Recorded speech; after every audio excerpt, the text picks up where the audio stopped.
welcome you to Phoenix, Arizona, where tonight inside Chase Field, the Houston Astros kick off a 6-game road trip, first of 3 against the Arizona Diamondbacks. Astros losing the last 3 on that homestand and the 4 and 6 on that 10-game stand. And now they'll play 3 against the Diamondbacks and then go to Oakland for 3 against the A's. Hi, everybody. Welcome to another night of Astros baseball. Todd Callis alongside Jeff Blum. Plummer, usually you don't go on the road to get healthy, but that's the way the Astros have been the last couple of years. Yeah, they've been feasting on the road, whether it be room service or hotel rooms. These guys like being on the road. This is a great place to hit. We'll talk about that in game. Arizona's a very good team. They come in with the best record in the National League, and they have some weapons in that offense. Yeah, they're really taking advantage of the National League West with the Dodgers and a lot of their injuries. And this guy right here, a Woodlands product, Paul Goldschmidt, usually puts up unreal numbers. He is constantly in the MVP talk in the National League, getting off to a slow start this year, so I expect Garrett Cole and some of these pitchers to continue to attack him and keep him down. The interesting thing is A.J. Pollock is usually their leadoff man, but with the issues that Goldschmidt is having, Pollock hitting behind him, putting up MVP-type numbers. Along with all of those home runs and RBIs he's driving in, also has 8 stolen bases. He has done it all for the Arizona Diamondbacks, and today they will face Garrett Cole, who has been unbelievable. He has been unbelievable, and just ignore the win-loss record because that should be a lot better if he got a little bit of run support, which he hopefully does get here on the road. But the ERA at 1.73 through those 6 starts is pretty amazing. The whip under 1. And again, the strikeout, 61 punch-outs in those 6 starts. Last time out, no walks, 12 punchies. Back to some familiar grounds for Garrett Cole as he is back in the National League after playing all those years and pitching for the Pittsburgh Pirates. We're getting ready for baseball. It's the Astros and the Diamondbacks. Garrett Cole against Kris Medlen for the D-backs. We'll have more after this.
And fast, all at great low prices. And by Arctic, overbuilt, not overpriced.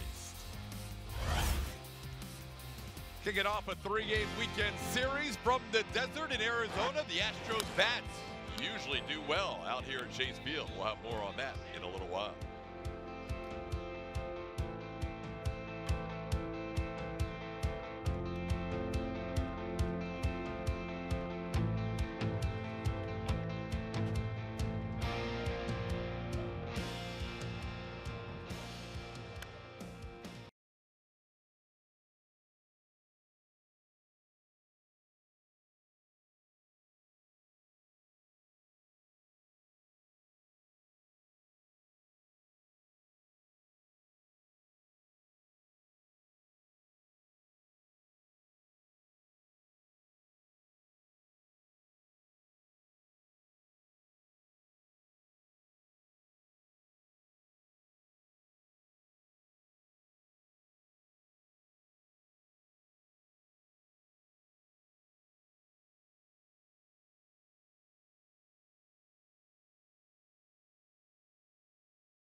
D-backs for 3. The roof just opened here at Chase Field. 2 is going to heat up a little bit. We're hoping that happens for this Astros offense, who have been cold as of late, despite just scoring a few runs late in yesterday's game. They're not hitting the ball the way that they usually do or that they want to. But here at this park, in a hitter-friendly atmosphere, maybe they can get things going. There have been a couple of guys in this lineup on this team the last few years who actually really like hitting here. They've said that. They've been polled as which are their favorite road ballparks. Chase Field comes up over and over. It's our Lowe's home team together as we look at some of the guys who have performed here, Altuve being one of them, which he usually does on the road. And then, of course, George Springer, who's had some big hits as well in this ballpark. He's played 7 games here, and he's hitting .452. Got a couple of home runs and RBIs in this ballpark as well. They get real comfortable here in Phoenix. We're going to look at several of them together and all their numbers right now. Altuve, Springer, Correa, these are the guys that this Astros club is looking at to get them going, to find that spark. And it's a good thing that their numbers look this way, guys, as we look across at Altuve, Springer, and Correa and what they've been able to do. Correa, too, not even that many games, but already feeling pretty confident when he steps in the box here at Chase Field. You got to like those numbers. Hopefully they carry over. The Astros finally able to snap a 28-inning scoreless streak in last night's game, or yesterday afternoon's game. And they ended up scoring 5 runs in those final few innings, but it wasn't enough in a 6-5 loss. Here is A.J. Hinch's lineup to kick off this road trip. At the very top, it'll be George Springer playing right field. Jose Altuve is at second base, followed by Carlos Correa. You just saw all their numbers at Chase Field. Yuli Gurriel is the Astros first baseman and cleanup hitter. Josh Reddick plays left tonight. Alex Bregman hits 6th and plays 3rd. Max Stassi behind the plate. Jake Marisnick in center field. And Garrett Cole, National League rules, will be in there as a hitter tonight. Right-hander Kris Medlen going for the Arizona Diamondbacks. The Diamondbacks are having some issues with their rotation. Taijuan Walker having Tommy John surgery. Robbie Ray, who Kris Medlen is taking his place, went on the DL with an oblique strain. They're expecting him to be out 6 to 8 weeks. Kris Medlen's an interesting story. Started out the season in Reno, where he was 0-3 with a 6.0 ERA. Didn't pitch last season. He's also had 2 Tommy John surgeries himself. So pretty good matchup for the Astros, being on the road and facing a guy who isn't one of those powerhouse arms. It could be a night for these guys to really work the AB, get some pitches in the zone, and start to unload like we're accustomed to. Yeah, for Medlen, a big night. It's been about 2 years, as you said, and he's dealt with injuries. Wasn't sure exactly if he was ever going to get back in a major league game, and here he is tonight, pitching against the Houston Astros, the defending world champions, and he'll face George Springer to lead things off. Just like last year, the Astros doing a better job scoring runs on the road. They're 10-4 on the road, and they have scored 5.8 runs on the road compared to just 3.8 at Minute Maid Park. Last year they were more than a run better on the road than at home. Hard to figure out, but that's the case as George starts the night by taking a fastball for a strike. Last time the Astros saw Medlen, he was pitching for the Kansas City Royals. He was there for 2 seasons, 2015 and 16.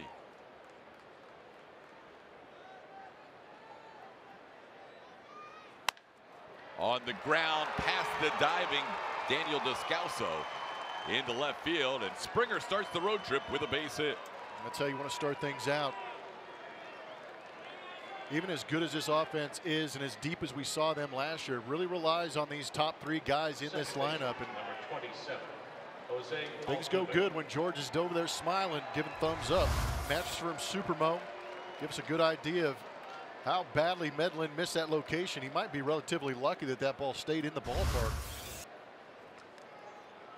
Here's Jose Altuve. Altuve went 0 for 5 in the game yesterday, a rarity. We saw that happen one other time earlier this year. Ball gets away, bounces high up off the screen. Springer took a turn at second just in case Alex Avila didn't find it right away. So the wild pitch allows Springer to move to second. Not much Avila could do. Fastball coming in there. Tried to pick it.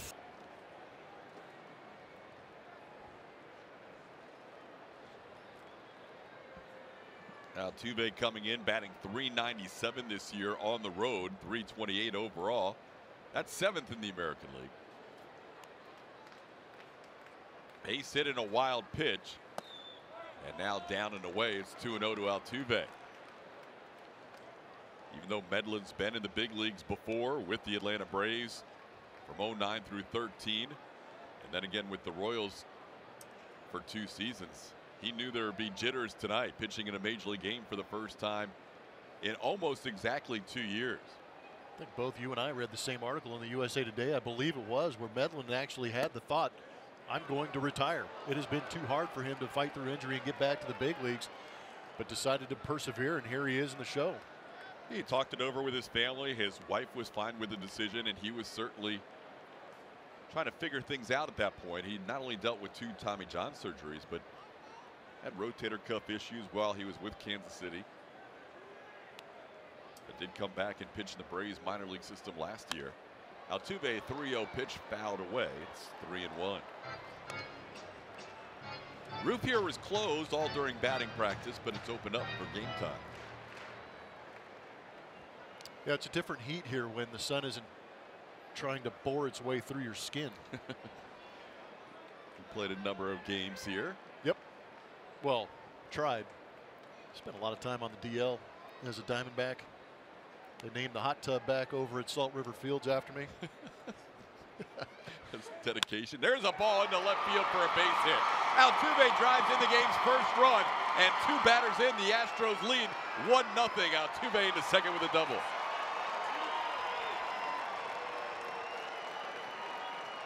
Well, nothing says I'm happy to be on the road than back-to-back hits and a run scored for the Houston Astros. MD Anderson strike zone. You can see the mix of pitches kind of all over the place, but a sinking fastball right into the swing of Jose Altuve. Does a great job of just dropping the head on this and turning on it into that left field corner. George scores it easy. Altuve, they just switch spots. The only guy hitting better on the road in the American League than Jose Altuve is the guy at the plate now. Carlos Correa is hitting .462 on the road this year. Altuve now at 400 or better after that base hit. He came in at 397. That one bounces in there. Altuve thought about third, but did not get far from Avila. And if you're going to try and figure out why, we have no idea. No. Why the Astros hit so much better on the road than they do at Minute Maid Park. But that's the trend. It's not just a trend this year. It's been a trend for 2 seasons now. Except in the playoffs. Right. Playoffs. They did a great job in the playoffs. Granted, they were having some issues with that Yankee pitching staff, who pitched extremely well against them again in that last series. But overall, in the playoffs last year, home was where the heart was, and that's where they got most of their wins.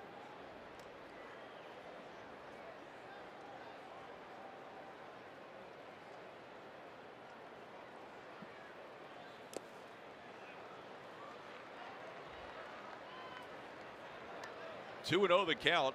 Medlen fell behind Altuve 3-0, and now he's 2-0 on Correa. And that is danger zone time. Correa hit one almost 450 feet in the 8th inning of yesterday's game over the train tracks at Minute Maid Park and off the back wall, off the glass behind the train tracks.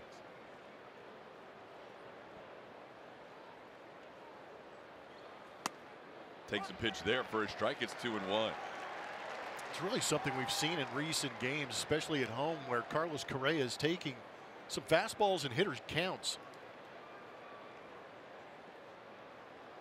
Does that mean he's probably guessing they're not going to challenge me here? Yes, I believe so, especially with a runner in scoring position, and also knowing the nature of Carlos Correa to do damage quite frequently. 2-0 pitches a breaking ball and catches a part of the plate. It's 2-2. Correa now with 5 home runs and 22 runs batted in. Ended up the homestand with a .216 batting average with that home run yesterday and 3 runs batted in the 10 games.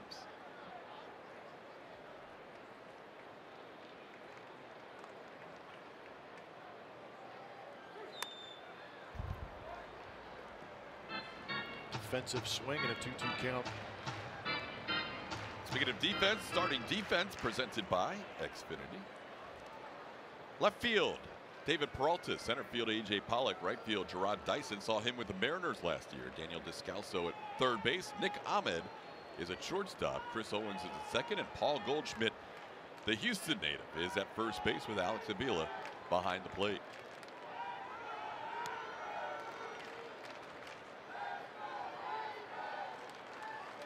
Into the shortstop area. I thought that was going to be up the middle, but over there to cut it off is the shortstop, Nick Ahmed, for the first out. Altuve had to hold up on that soft line drive, and Correa is the first out. Here's Yuli Gurriel. Yuli, like Carlos Correa, hitting .216 on the homestand. Has been a little better his last 5 games. Overall batting .243 on the year.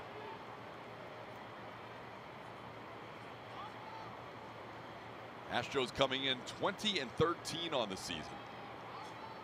They are just percentage points behind the Los Angeles Angels of Anaheim, who are 19-12. There's a ball into center field, and Altuve this time gets a pretty good break. Pettis waving him around, an aggressive send, and he's going to score.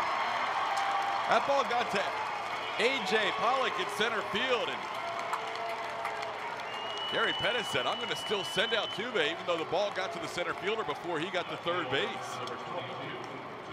Well, Chase Field here in Phoenix, Arizona is very similar to Coors Field in the sense that it's the second highest ballpark in major leagues. So the outfielders have a tendency to play a little bit deeper. Gary Pettis is paying attention to all of that. Pollock does a very good job of hustling to get to the ball, trying to close space between him and home. But again, Altuve's speed on the base pass, that's an easy decision for Gary Pettis at third base. Expansive outfield, and you're right, they were pretty deep, but Altuve scored without the ball even coming home. It was cut off by Goldschmidt, and now here is Josh Reddick. Well, Medlen in his first start since May 10th of 2016 allows a couple of first inning runs. Gurriel knocks in his 8th run of the year.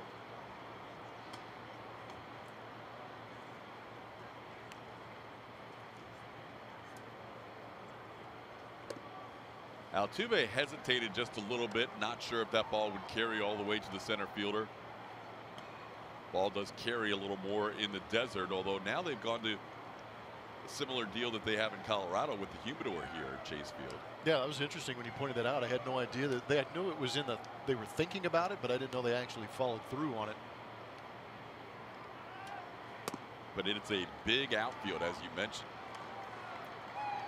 A lot of ground to cover, similar to Coors Field in that way.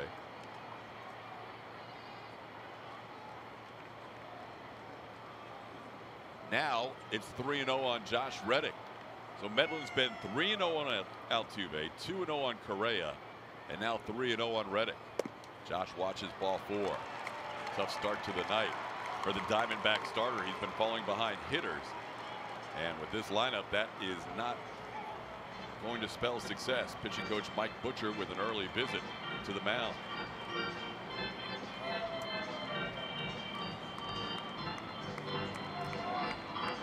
Medlen wasn't on the 40-man roster, and to maneuver the roster a little bit today to get him active, including putting Taijuan Walker on the 60-day DL.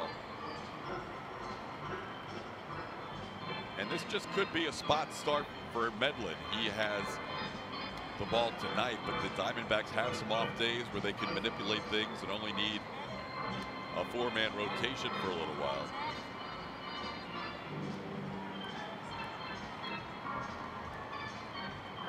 Dan Iasanya, the home plate umpire tonight, breaks up the meeting on the mound.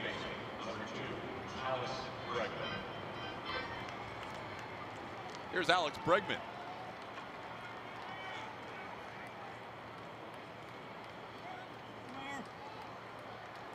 Alex with runners in scoring position, hitting close to 400 on the year, 393.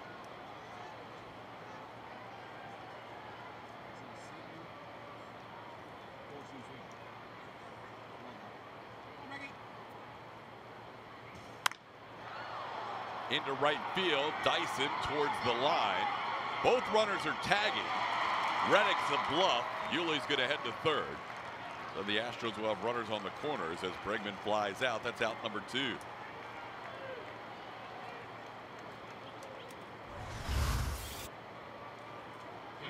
Number 12,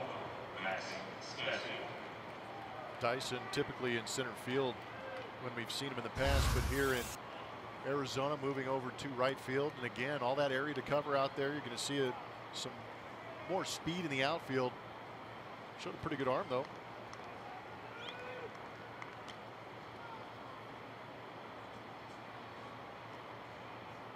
Now here's Max Stassi.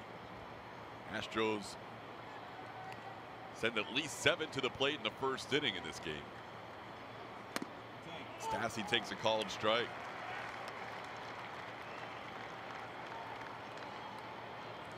One of the frustrating parts to last night's game, or yesterday afternoon's game, obviously you'd never want to lose a 2-run lead going into the 9th inning.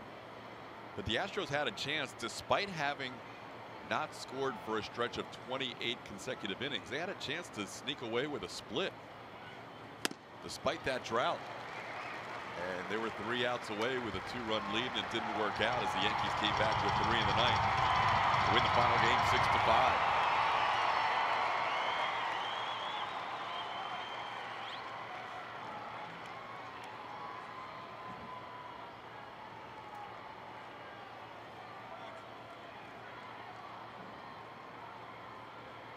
Stassi down to the count 0-2.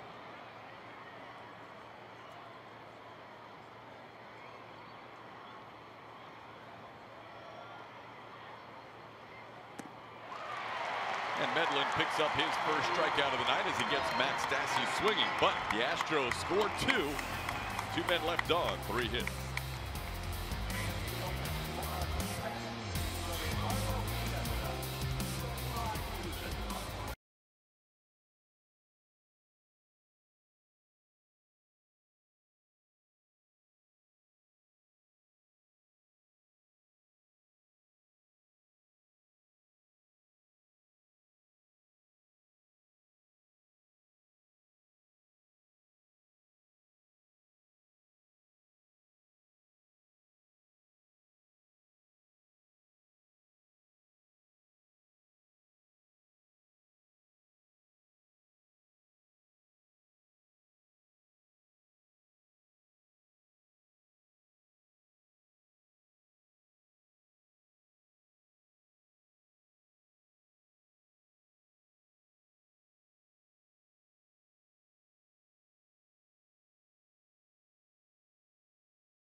And on the mound, making his 7th start in an Astros uniform, is Garrett Cole. That's good news that H-Town Wiggy showed up with Joe Boo.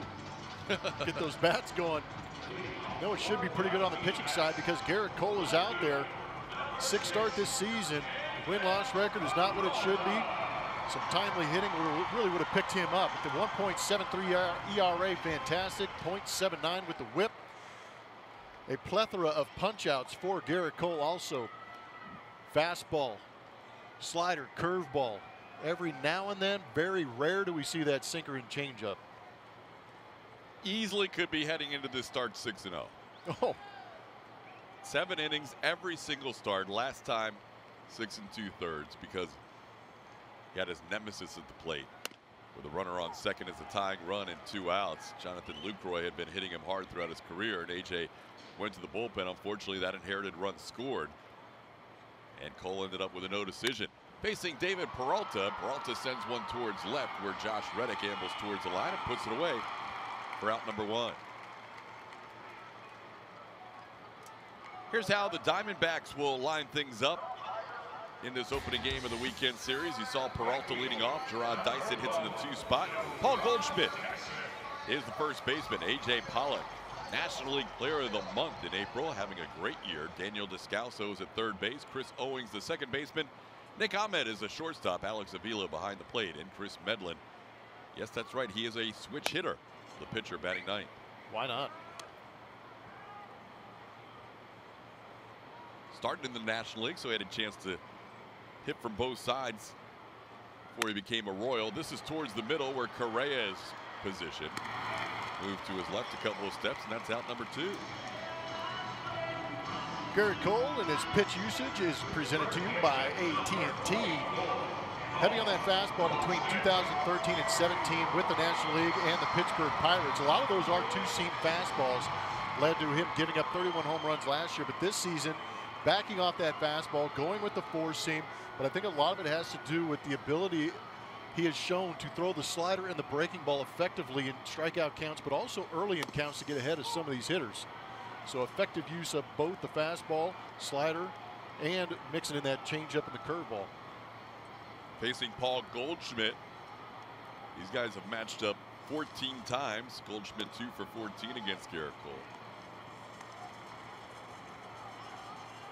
AJ mentioning before the game that this is a good fastball hitting team, especially up in the zone. And with Garrett Cole's riding 4-seam fastball, that's where he has had success this year. That ball hit hard by Goldschmidt, but right there is George Springer for the final out at the bottom of the 1st. So we're through 1. Astros out to an early 2-0 lead.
Is off to an early lead, 2-0 over the Diamondbacks. We've got some league leaders for you.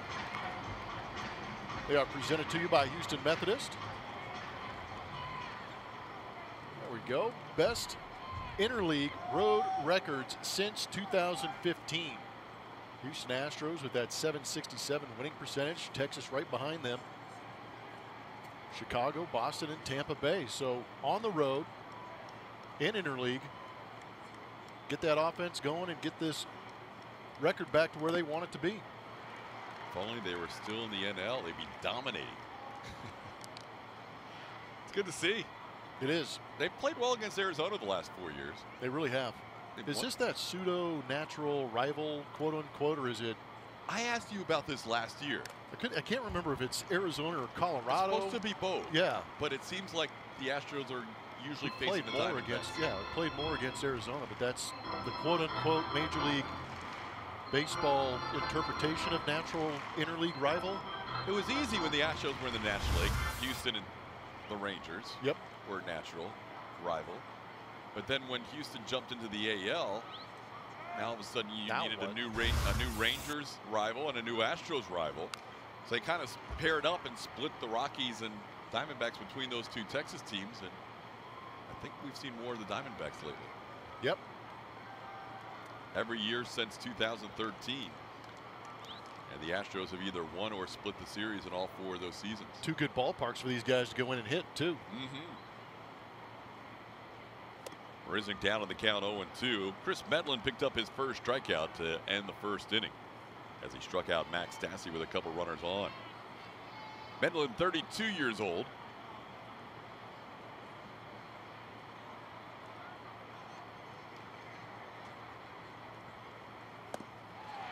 And he's able to get Jake Marisnick swinging.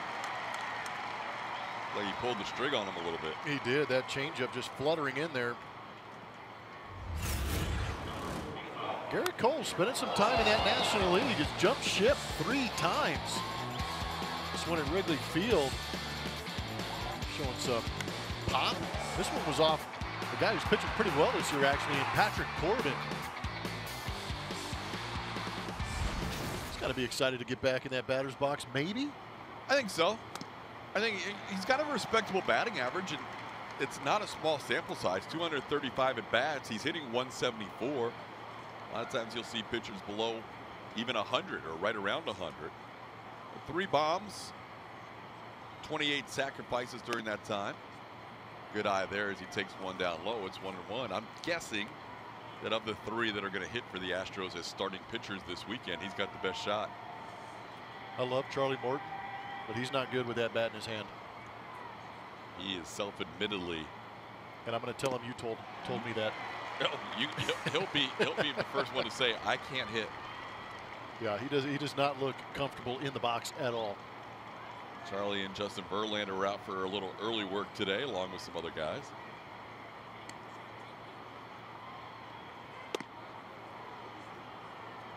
Two and two the count. Imagine if Charlie had to face himself. Right. Well, talk about not wanting to hit. It's not like he's got an easy guy anyhow. He's got Zach Greinke. Oh, it's true. So yeah, go get him, Charlie. Take a break. Yeah.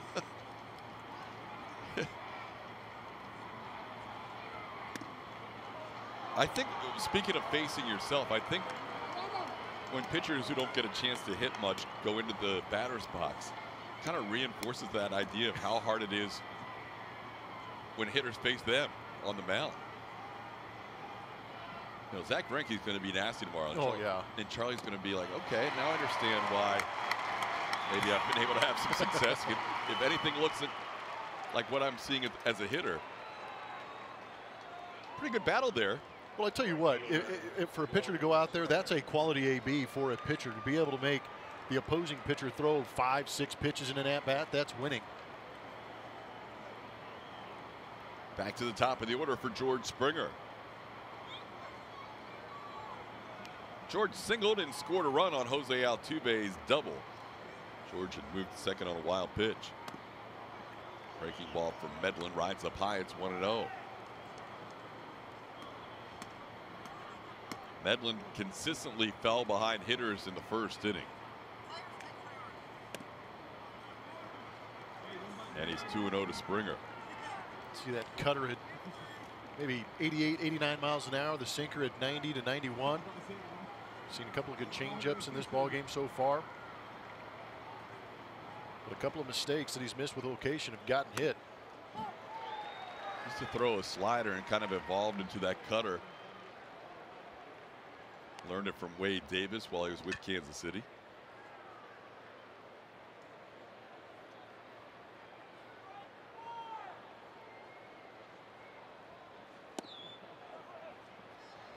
Inside is 3-1 to George. Altuve waits on deck. And what a finish to yesterday's game. Altuve, the hitter, facing Aroldis Chapman, tying and go-ahead runs on base. Chapman won that battle, but it was an intriguing matchup to say the least. Aroldis Chapman, there was a little angst behind the pitches that were coming in there against Jose Altuve. He just came after him with the heater, pumping 101 plus miles an hour against him. Chapman was as filthy as we've ever seen him in that series. Had a little tailing action to that 101 fastball. 3-2 pitches slowly hit. Descalso will let it go to the shortstop, and that could cost him. It does. Looked like Descalso deferred to Ahmed, and then George was able to beat the throw.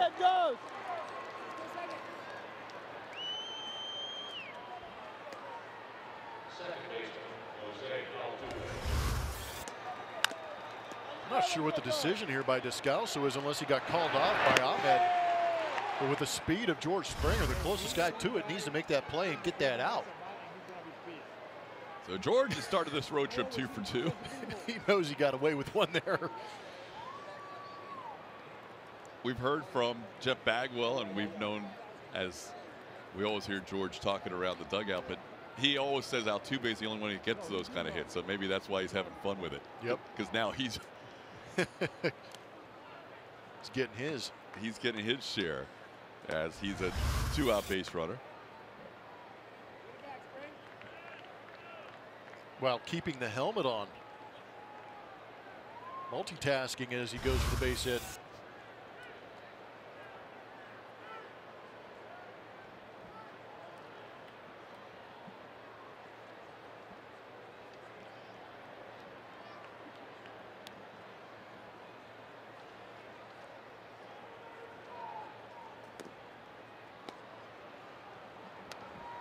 Two another count to Altuve. Watching a replay the other day of one of our telecasts, and some of those commercials for HEB with Altuve, Springer, and Correa are phenomenal. Yeah, they've done a great job. And there's one out now with Altuve water skiing on top of the shoulders of Correa and Springer. It's really well done. 2-0 is up and into Altuve. It's 3-0. Because they have, all three of them have unique and dynamic personalities. But Altuve just makes you laugh. Whatever he says or whatever he does is just pure joy. He really hasn't done anything wrong in the 6 years I've been here covering this team. Nothing. On the field, off the field, behind the cage, in the clubhouse, nothing. That's pretty phenomenal to be able to make that statement. Yeah, he's always been a pleasure, and he's always given the time, and he's always had a conversation if he wanted to. He's always had an answer. It's amazing.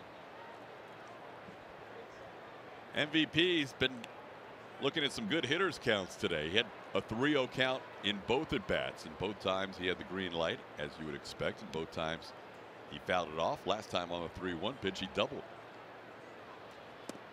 This time he takes one inside for ball 4. So the Astros with 2 runners on, trying to build a rally here with 2 outs, and the Shiner box spotlight falls on Carlos Correa.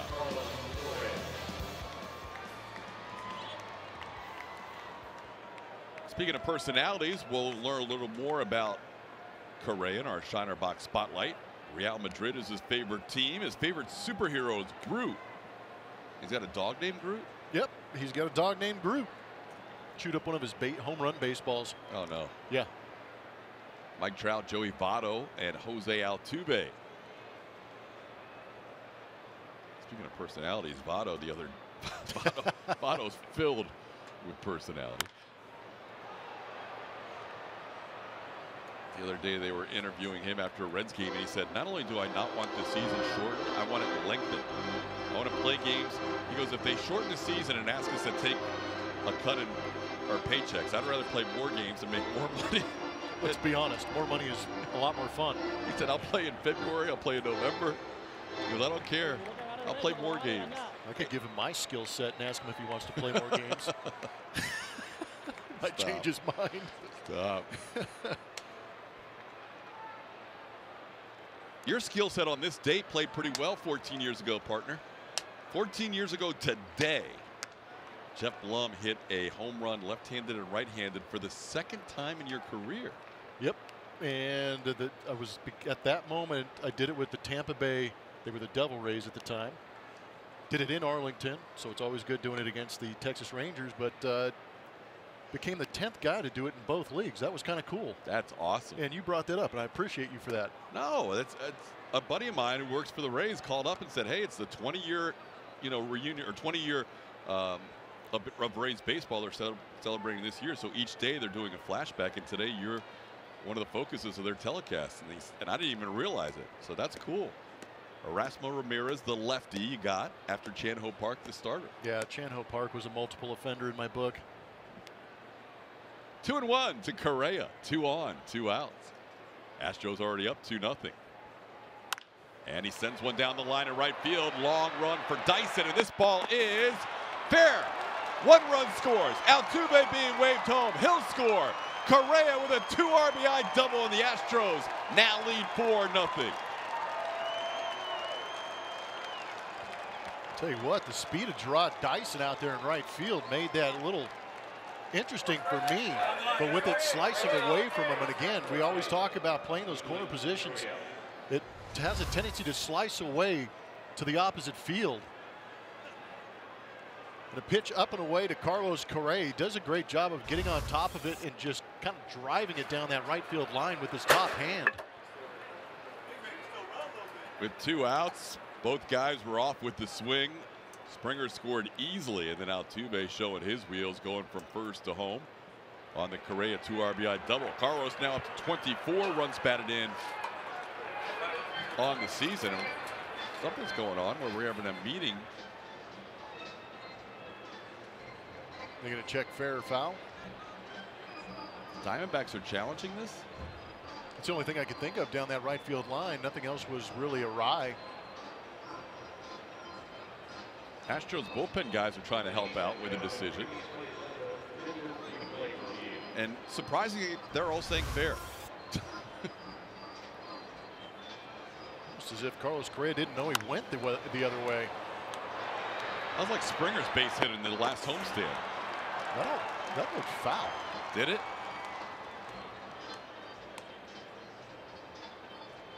Chalk? I think that's fair. Got some chalk on that line. Yeah, right on the line. I'll tell you what, Gerard Dyson's kind of gutsy going into that fence. It's not your standard chain link fence. It's a little more of a wrought iron feel to it. He was flying down there. First base umpire Mike DeMuro was on the call. And that ball is pretty far away from where the first base umpire is positioned, but they do keep the call intact as Carlos Correa ends up with a 2 RBI double. I've got to think that one was confirmed. Oh, they're going to say stands. Either way, it works out for the Astros. Torey Lovullo loses his challenge in the second inning of this game. All this started with 2 outs and nobody on after Jake Marisnick and Garrett Cole struck out. Infield single by Springer, a walk to Altuve, and now a 2 RBI double by Carlos Correa. Yuli goes the opposite way. Dyson another long run. This time it looks like he'll get there, and he puts it away for the final out of the inning. But 2 more across the plate for the Astros on the Correa double, and it's now 4-0. Bullpen giving the signal. He knew it was a fair ball for Correa.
Remember to follow us on Twitter at ATT Sportsnet SW. What's your favorite ballpark feature in the majors? Is it the Green Monster at Fenway, swimming pool right here, the warehouse at Camden Yards, or beachfront in San Diego?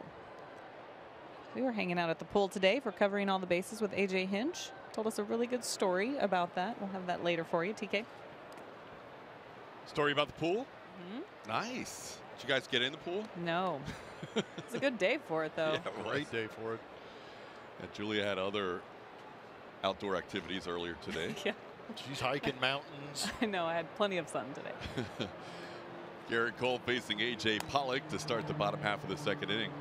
Tell you what, we saw H-Town Wiggy a little earlier. No, there's other fans here from Houston. This is the year, I feel, when you play the NL West in interleague play, that's the best division to face in interleague in terms of travel. I mean, this place is great.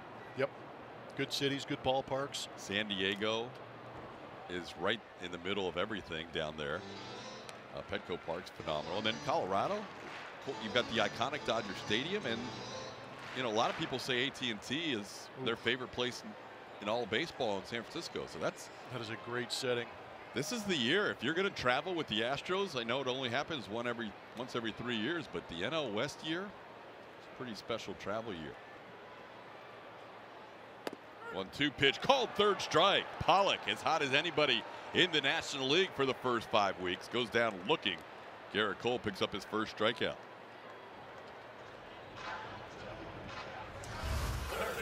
A little bit of a wrinkle. Fastball's a way to get ahead and then just back up that slider at 88. Get the punch out. And like Todd said, arguably the best hitter and first month MVP in the National League, AJ Pollock. Yeah, the Astros facing teams back-to-back months where the player of the month residing. Getting on the side, creating that slider spin. Didn't get much tilt going east to west, but good downward action to it. Descalso tried to hold up. He goes around, says the crew chief Brian Gorman at third. And it's 0-2. Didi Gregorius winning the AL Player of the Month, and AJ Pollock winning the National League Player of the Month. Descalso pops it out of play. Descalso started his career with the Cardinals 2010 through 14. Moved to the NL West with the Colorado Rockies 2015-16, and last year Descalso with the Diamondbacks for the first season. Stays alive. Cole making his 6th start against the Arizona Diamondbacks. Last one came here at Chase Field on May 11th, almost 1 year ago. Went 7 innings of 2-run baseball in that outing. Strikeout totals in his 5 starts against the Diamondbacks have not been very high. 4 times he struck out 5, and the other time he struck out 7. But then again, his strikeout totals as a Pirate completely different than what we've seen as an Astro. 61 in the month of April, a new American League record, breaking Roger Clemens' mark from 1988. Rocket struck out 60 that year with the Red Sox. Fastball misses the inside corner at 97. It's 1-2.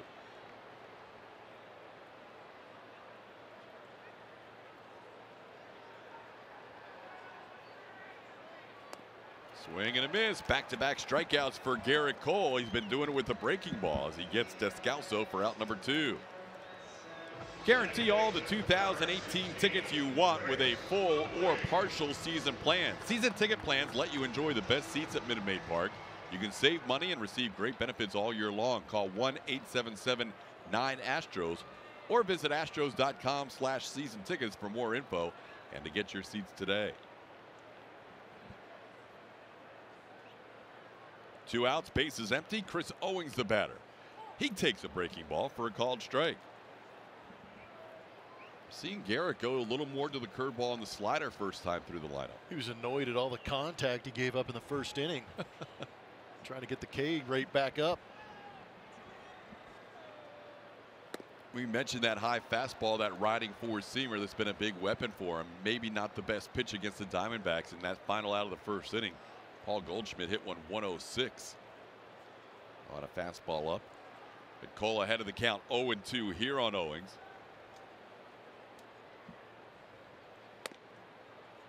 There's the fastball away. It's 1-2.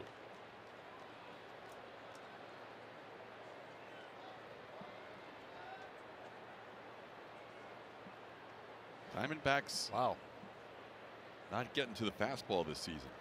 Last year they're pretty good. Now there's been drastic changes in the Astros' ability to hit the fastball too, but not quite to that extent.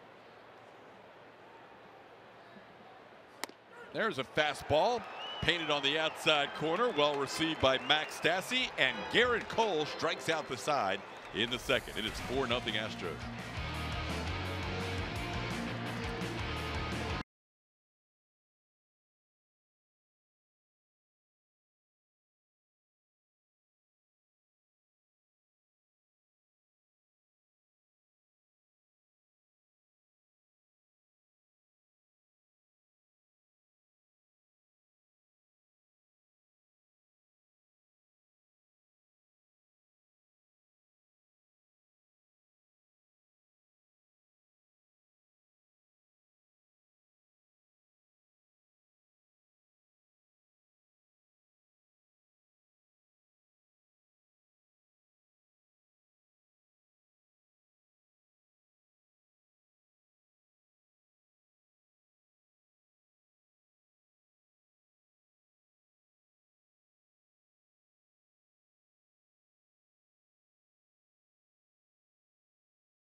May 11th, the first 500 attendees get a Pinot in the Park wine charm. For tickets and info, visit astros.com/Pinot. Guys, the Astros stringing together some good ABs early in this game, and that's been the talk around the clubhouse. And don't really concern themselves with who's on the mound for the other team, but they need to focus on themselves, getting those quality back-to-back-to-back ABs for them, but also get back on track when swinging at pitches they're supposed to swing at. Have a plan. I'm sure AJ's happy with what he's seen so far. TK. Yeah, it's been a good start tonight. Couple of runs in the first, couple of runs in the second against Kris Medlen, who was pitching in a major league game for the first time in nearly 2 years. Medlen's been falling behind some hitters, and they are allowing him, by not expanding the zone, to work his way into some hitters' counts. It's 1-1 to Josh Reddick. It'll be Reddick, Alex Bregman, and Max Stassi in this third inning. Astros already with 4 runs on 5 hits. I think the one big difference this year that's been a little bit glaring is the strikeout total. And there's a great number in the bottom of that chase percentage at 42%. Towards the middle in the shift. Ahmed makes the play for out number 1. No, Julia brings up a great point and a good conversation with AJ Hinch, and it kind of, I heard it in one of AJ's post-game press conferences talking about them taking pitches in the zone early in the count. So we took a look at it. The highest take percentage in zone pitches before they get to 2 strikes. The Astros are 6th on that list at 52%. So that tells you that pitches in the zone early in the count, they're passing. They're not swinging at it. Whereas last year we saw them very aggressive in that strike zone command, knowing where the strike zone was. When they got a pitch to hit, they went after it. Case in point. A little bit of a cutter at 87. Nothing filthy, but that baseball caught a lot of the plate for a called strike. Now, when you start taking pitches earlier in the count and find yourself falling behind, getting into those 2 strike counts, that's where the 42% chase rate jumps in and kind of scares you a little bit, because it leads to the strikeouts you're talking about. So one issue blends in and leads to the other. Yes, they kind of work in concert a little bit. And what's interesting about that chase percentage being at 42%, second highest in all of baseball behind the Detroit Tigers. Wow. Well, Alex has been the one guy who's not done as much chasing as others. This is taking the 3-2 count out of it because it kind of evens out, but 0-2, 1-2, and 2-2, second highest behind the Detroit Tigers. And that's not typically what Astros do, especially last season when they led in slugging and had the least amount of strikeouts. Bregman sends one foul towards the stands to the left. Well, that's the big difference. The Astros are still going to come out of this and be just fine offensively, but we have seen a lot more strikeouts than we were accustomed to last season. Only two teams have more strikeouts in the American League, the Yankees and the Texas Rangers. Yeah, I firmly believe the offense is going to be fine by the end of the year. And we're going to have a lot of good stories to tell about how they've hit the baseball so well and backed up this great pitching. But early on in the season, a smaller sample size, something to have, really try and dig in the numbers and look at. And with AJ bringing that up the other day, it just kind of, sparked a little bit of interest, and we got the numbers to back it up. Saw Bregman taking one close. This time he chops one on the ground towards short. Play is made by Ahmed. He's made both plays this inning. And the other thing for me, Blummer, I'm sure you feel the same way, but it seemed like, and there was a couple of stretches on that homestand where 7, 8, 9 did their job, but for the most part, 7, 8, 9 last year, we were comparing them to the middle of the order for other teams. Yes. Which is unfair to expect that year in and year out. But this year it hasn't been quite the same feel of going 1 through 9 and turning it over. Yeah, as far as depth in lineup, yeah, I completely agree with you on that. Max Stassi at the plate. He struck out his first time up. Speaking of the bottom of the order, where you expect the pitcher hitting might strike out, but all 3 strikeouts today for Medlen have been the bottom 3 guys in the order. You got Stassi to end the first, then Marisnik and Cole to start the second. This one inside, and Max now with a count of 2-0. Good time to hit. And again, it goes to what Julia was talking about, is saying going up there with an approach, go up there with an idea. Say, I'm going to look fastball away and adjust off speed in the zone. Say, I'm just going to sit on the heater and take all the other off speed pitches. That one catches the corner. It's 2-1. And it's great to do all that beforehand and have that kind of knowledge. It's a different thing to get in the box and actually follow through and execute it sometimes.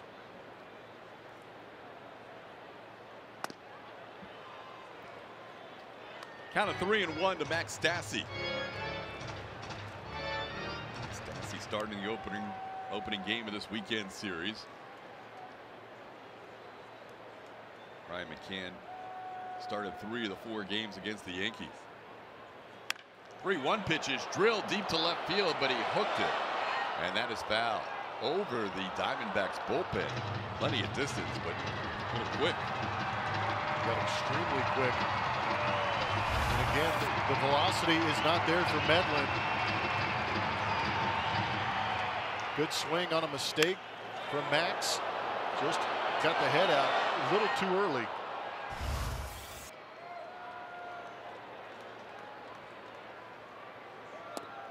Ball 4. That is the 3rd walk issued by the starter Kris Medlen, 1 in every inning. And Stassi a 2-out base runner. I'll bring up Jake Marisnik. Swing got Medlen off the fastball in a 3-2 count through a changeup. That's what he got Jake with, striking out his first time up.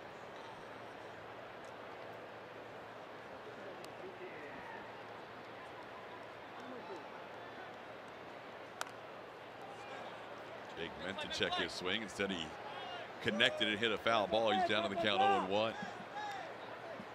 Jake's a guy, too, that we have seen, it seems like on a regular basis, get down in the count.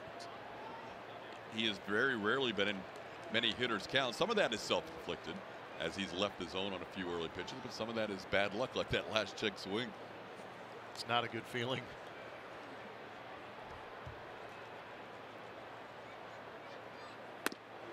Now he's down 0-2. Pretty good pitch by Medlen on the corner. Yeah, going to that low and away on the outside. But Medlen also realizing he got a gift in that first pitch being fouled off. Backed it up with a good 0-1 pitch.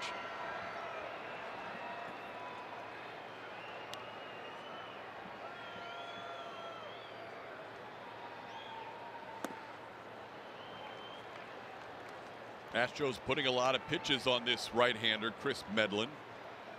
Already made 68 pitches. Not a very good percentage of strikes. 37 to 31 strikes to balls.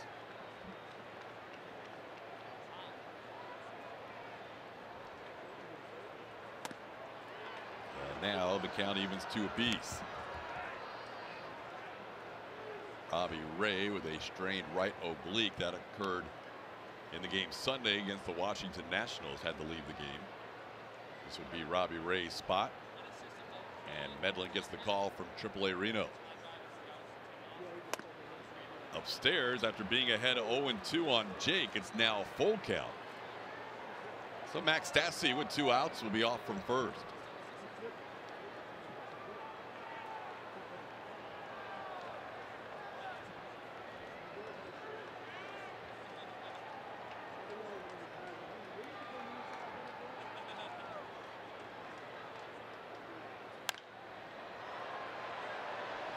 In foul territory, Goldschmidt near the Astros dugout has room and puts it away. For the final out of the inning. A walk, 1 man left on base. We head to the bottom of the 3rd. It's 4-0 Astros.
Strikeout rates for the Houston Astros. Garrett Cole leading the way.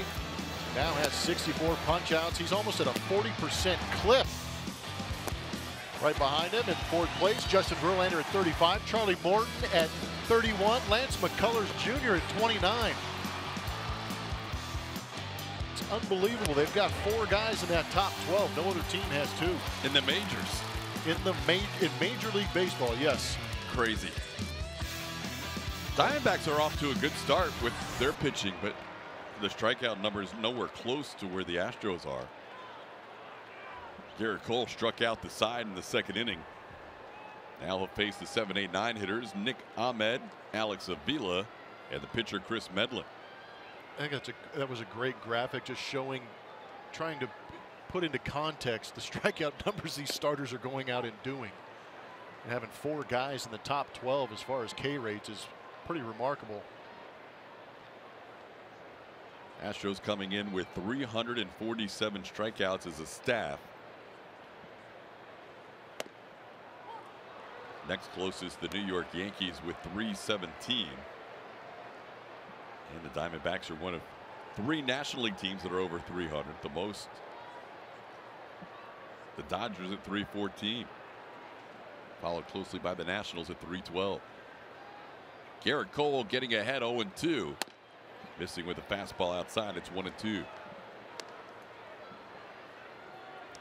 and we always talk about quality starts, which is going 6 innings, giving up 3 earned runs or less.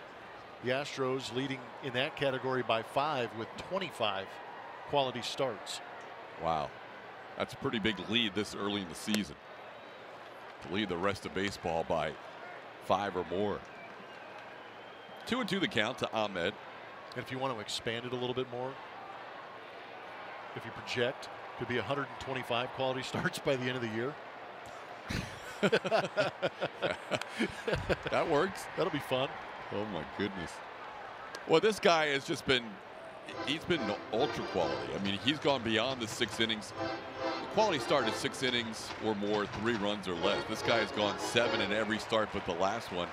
And he really should have gone 7 last start. He had a bad hot base hit that allowed a run the previous inning, put some extra pitches on him.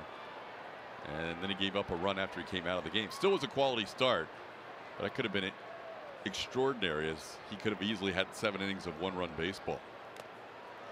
Foul tip caught by Stassi. That'll be a 4th consecutive strikeout for Garrett Cole as he gets Ahmed to start the 3rd. Well, it's interesting, as we see on our MD Anderson strike zone, a lot of pitches away, and then that slider up, kind of backed up a little bit for the swing and miss. What was your anticipation of what a Garrett Cole could be for the Astros? Certainly not this heavy on the strikeouts. Yeah. I thought he would be a really solid guy in that rotation. I did not think he was going to dominate like he has the first 6 starts, where I knew he was an innings eater. So I knew we might see a guy who went 6 or 7 innings. So that part hasn't surprised me, but the total pure domination of hitters has jumped out to me. I absolutely agree. I expect him to move in, have flashes of brilliance, but be a workhorse. Be a guy who would go out there and go those 6 or 7 and back up this bullpen and protect him a little bit. But I am absolutely with you as far as the domination with the swing and miss. When you look at his numbers at the National League, they're nowhere close to this. And he's picking up strikeouts by the barrel full in an American League that doesn't even have a pitcher hitting. So it doesn't make any sense. I mean, he does not have the strike. It's not even close to his strikeouts per inning, NL to AL. Or strikeouts per 9 innings, I should say. No, you're absolutely right. The highest he peaked at was at 9 per 9. 9 punch-outs per 9 innings. Which is solid. That's 1 an inning. That's very solid. And now where is he? 13.2 coming into this game. Remarkable. And his walks per 9 are down. Almost an entire walk. It's been fun to watch this guy. Garrett Cole with a 1-2 count on Alex Avila. And he's able to get him. 96-mile-an-hour fastball. Cole has struck out 5 in a row. And there's 2 outs in the 3rd. Number 47, Kris Medlen. Now he'll face the opposing pitcher, Kris Medlen. 96, 4-seam fastball up in the zone. Tough to catch up to that, especially after you just saw a previous pitch of 12-6 hammer break straight off the table for a called strike. Medlen takes a strike. Mentioned earlier, this guy is a switch hitter. Getting a chance to bat left-handed against Garrett Cole. I think Wandy Rodriguez claimed to be a switch hitter when I played with him. It sounds right. I'm trying to remember. There's a few different pitchers that bat lefty and righty, switch it up, but not many. But right now, Medlen's just watching Garrett Cole dealing, and he goes down swinging on the breaking ball. That's not friendly. Throws him the hook after getting ahead with a couple of fastballs. 6 straight strikeouts for Garrett Cole. It's 4-0 Astros. Don't miss the D-backs versus National Series next weekend. The first 10,000 moms in attendance next Sunday.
George Springer helps reopen a baseball field, and Preston Wilson breaks down the art of robbing a home run. All that and more on Astros Bases Loaded Fridays before pregame and re-airing all week only on AT&T Sportsnet. Pretty cool moment for the Astros, or I should say the Ahwatukee Astros. Look at these little guys. They're a little league team. It's a suburb here of Phoenix. But these guys won their championship last year, just like the Houston Astros. And then today, got to come onto the field during BP, meet George Springer, A.J. Hinch, ask him some questions, get some things signed. They were having a blast. So congrats to this little team. That is cool. That is very cool. It's great when during batting practice you can meet your heroes. Yeah, that doesn't happen too often. Garrett Cole facing Kris Medlen to lead off the 4th inning. Cole has gone through the lineup the first time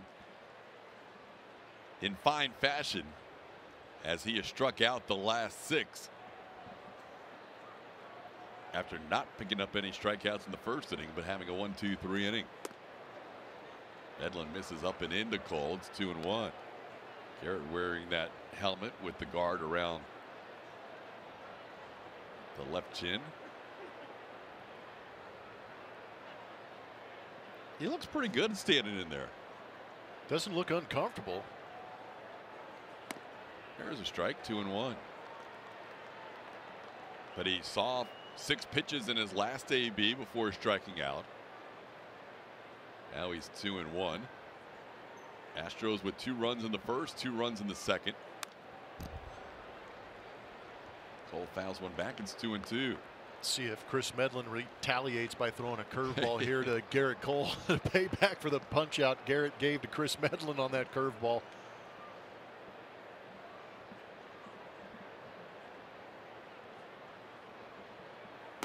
There it is. Why not, right? Yep. All's fair. Yep. You did it to me. I'm going to do it to you. Best of luck. 4th strikeout for Medlen. 1st strikeout since he struck out Cole the last time up. That was pretty funny to watch. That is. It's good stuff. And you wonder if Garrett Cole in the back of his head going, he's going to throw one here, right? Because I just did it to him. Yep. Here's George Springer. George continues to love hitting against these Diamondbacks. 2 for 2 today. Tries to hold up, but that's a strike. George coming in hitting .444 in his career against Arizona. Diamondbacks, we mentioned earlier, the Rays celebrating 20 years of baseball. Diamondbacks the same. They both came in to existence in 1998 as George taps one past Medlen. The second baseman will have to make a quick play, and Owings able to get George by less than a stride for out number 2. George looks into the dugout to see if there's a chance they will challenge, and Correa is saying you need to hustle. You need to pick up that step a little bit. Pump those arms. Pump those arms is what Correa was saying. And now George is going to stay on the bag because AJ says we may have something here. He's been hustling all night. That check swing getting past Medlen that's where it creates issues. And Chris Owings, the second baseman, kind of set his feet to throw to first base. Didn't really run through it in a do or die type play. And George hustling throughout the night, smelling that hit, may have gotten one. Yeah, Correa, I think we're just giving him a hard time about the speed, but he gets there right now. Nice. 3 for 3 night for George after this review, I think. How about that? Springer with a couple of infield hits. By the end of this night, he could be over 500 in his career against the Diamondbacks. Yeah, this is a great place to hit. Hey, you were here. Yeah, I enjoyed coming through here as a visiting player and really wanted the opportunity to come here. George is safe. And unfortunately, a couple of injuries kept me off the field for the most part, but I enjoyed being here. It's a unique place to play just in the sense that the backdrop is excellent to see the baseball. The gaps are huge. The ball carries. And what's even better is when you sign and you get a guaranteed contract as an Arizona Diamondback, the spring training facility is 20 miles away. It is the most unique place to be able to just plant yourself for a good 8 months and enjoy the area. So Roof you enjoyed is closed. Oh, I absolutely enjoyed it. Yeah, I was here. I had a great coaching staff. We won the West in 2011. Altuve hits one hard, but hits one right to the left fielder Peralta. This is a little role reversal where George gets the soft contact infield hit, and Altuve drills one to left and makes it out. You know there'll be conversations in that clubhouse, too. Those guys don't forget anything. Baseball players have some of the best memories and take every opportunity to flip the script every once in a while and let you know about it. So here's Carlos Correa. Great clubhouse staff here on the both visiting and home side. Big clubhouse. Yeah, they've done a very good job here in Arizona. Turned out to be a beautiful night with the roof open. As Correa tries to hold up, and he goes around for strike one. That was one of those examples that we were discussing earlier about a little bit of leaving the zone there for Carlos.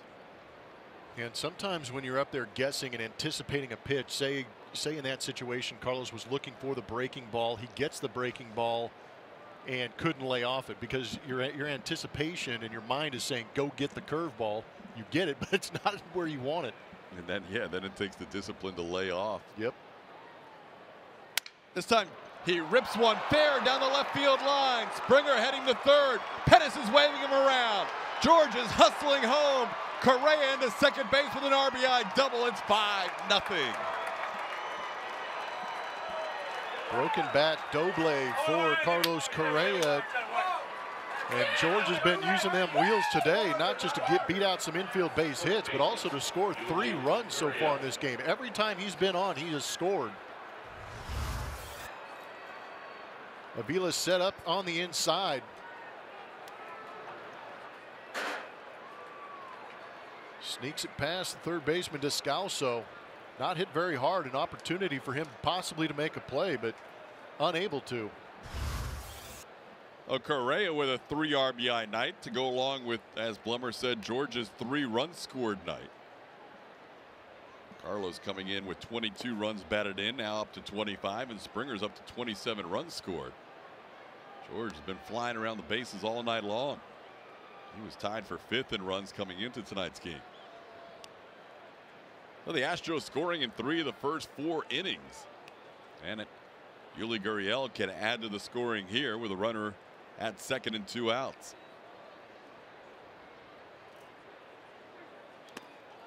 In the dirt, picked by Avila. It's 2-0. Yuli's got to be happy about a change of scenery also.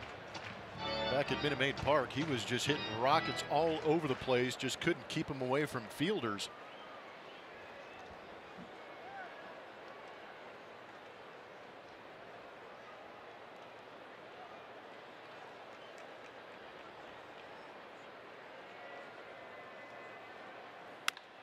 Ball is ripped into the crowd. 2-1. Yuli knocked in a run his first time up. Driving in Jose Altuve is also flied out to right. Correa with 3 runs batted in. Altuve and Gurriel with a run batted in apiece.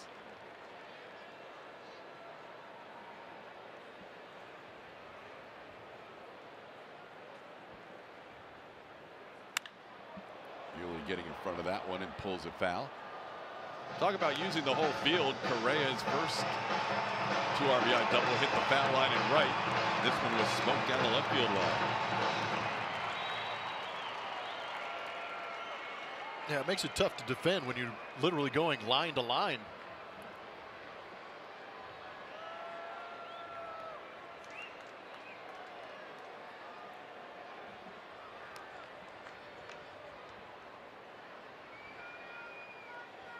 Yuli into center field, and that one's falling for a base hit. Correa around third. He will come home. It'll be 6-0 Astros on the RBI by Yuli Gurriel. That was a seed to center field. Good pure swing from Yuli, 100 miles an hour off the bat. Up and in with a couple of off-speed pitches. He turned on it, but this fastball down and away, he stays right on it. And sends it right back where it came from. That was beautifully done. And again, with runners in scoring position, a couple of strikes on him.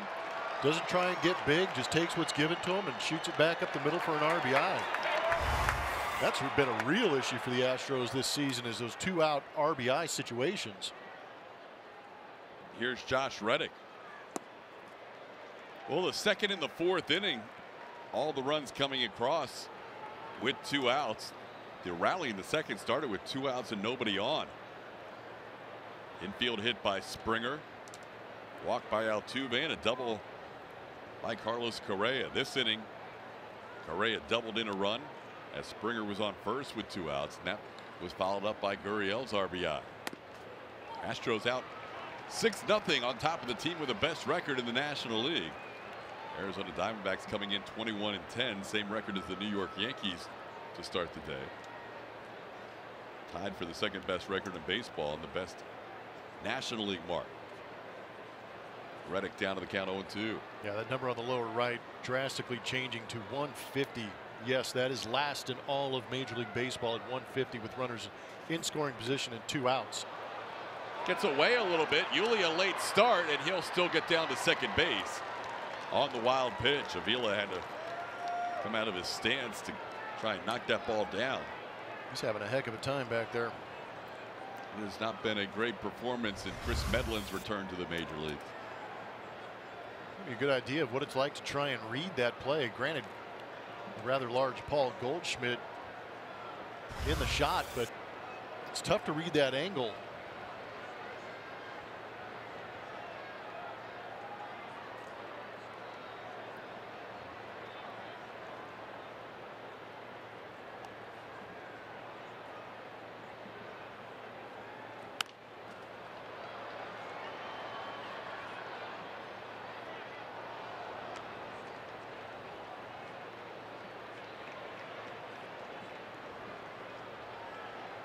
Garrett Cole and Charlie Morton discussing things.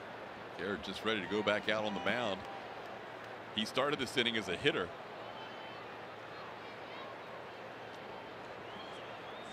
And now talking to his catcher before the inning ends.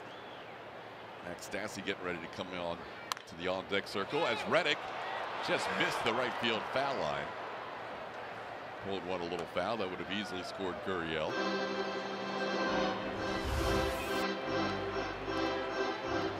Seen some good change-ups from Medlen. That was one of them right there that Josh Reddick almost turned into another RBI hit.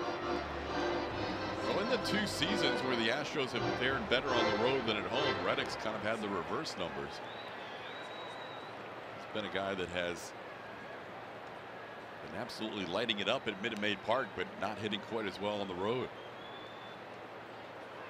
This one towards the middle and a base hit. Gurriel being waved around again. He'll score easily. Reddick with an RBI. The Astros have scored 3 runs in this inning, all with 2 outs. It's now a 7-0 game. Arizona coming in, leading the National League in ERA, but Kris Medlen getting hit around today.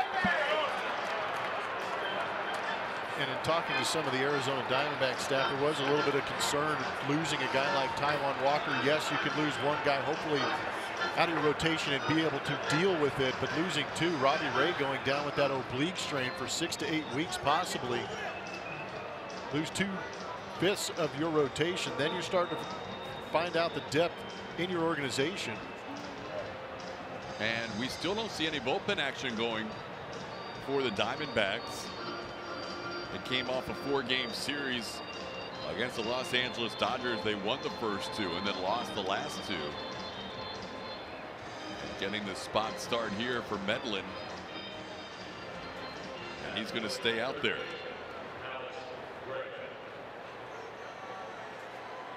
Here's Alex Bregman.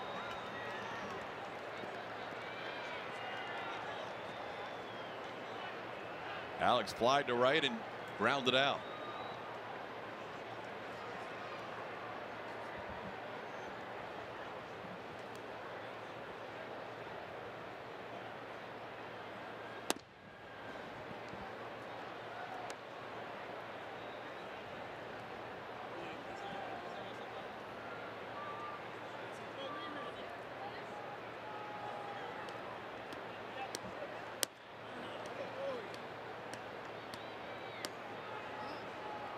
Are you doing the same thing I'm doing?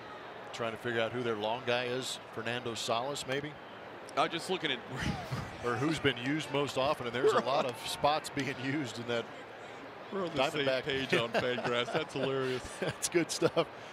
Well, you got quiet. I got quiet.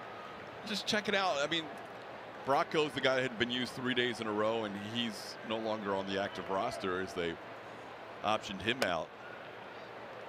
It doesn't look like, when we've seen some beat up bullpens, Chafin's been used 3 out of 4 games. It doesn't look like it's as beat up as maybe some other teams that we've seen earlier this year, Oakland being one of them. Yep.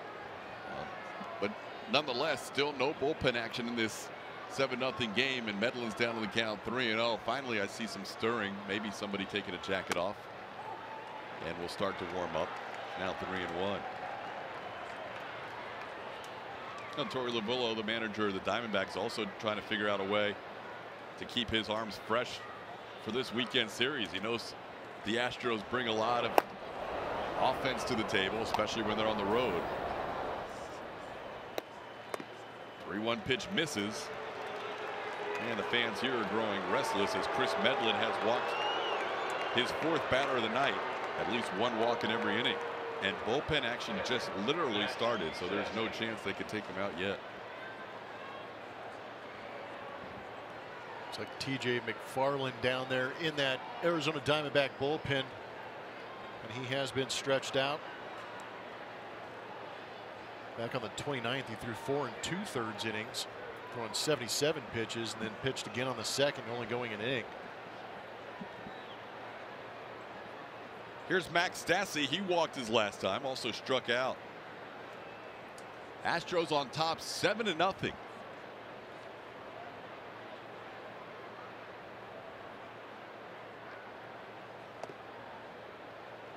Ball 1.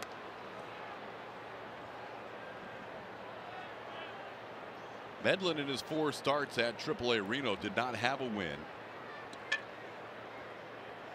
Did not walk as many as we have seen tonight. He had 8 walks allowed in 18 innings. Stassi misses that pitch. It's 1-1.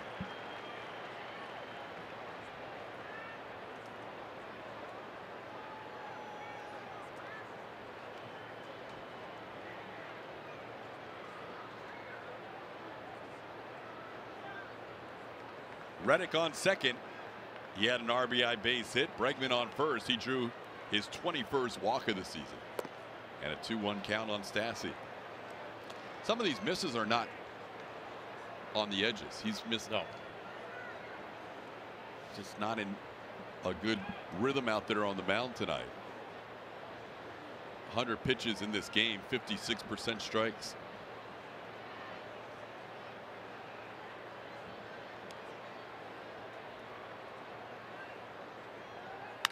On the ground towards third, and taking it himself will be Descalso.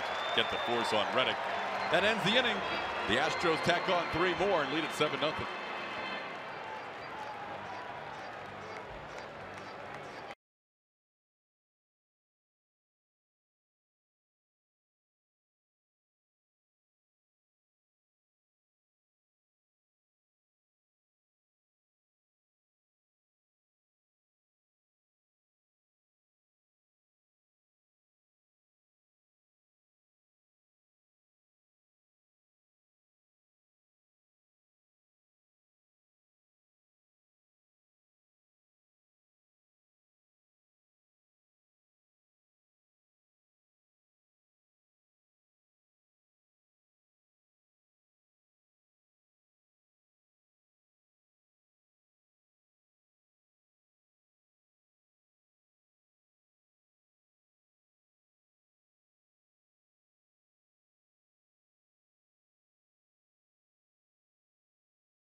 VA Compass are available for kids 12 and under.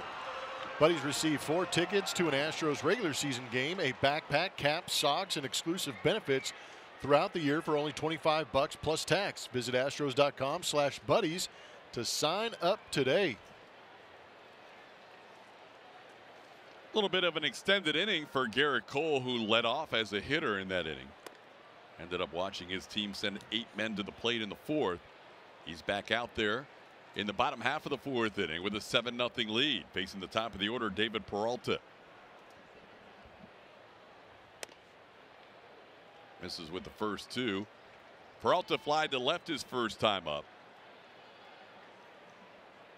Cole in the first inning didn't have any strikeouts, but now he is riding 6 consecutive strikeouts. However, he has missed on the first 3 here, and it's 3-0.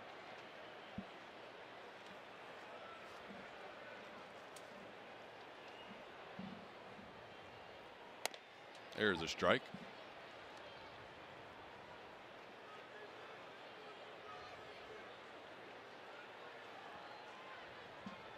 Diamondbacks lead the West by 4.5 games on top of the Colorado Rockies. And while their offense has been pretty solid this year, they've done it mostly with pitching. Their staff coming in, leading the National League in most categories.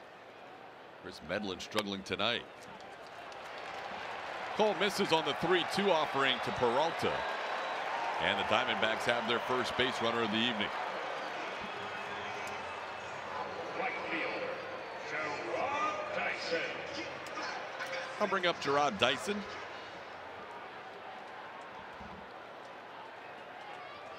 Dyson with the Kansas City Royals most of his career, 2010 through 16. Last year a Mariner. Now going from Seattle to the National League for the first time with the Arizona Diamondbacks. Takes a pitch outside for ball 1. Dyson grounded out his first time up.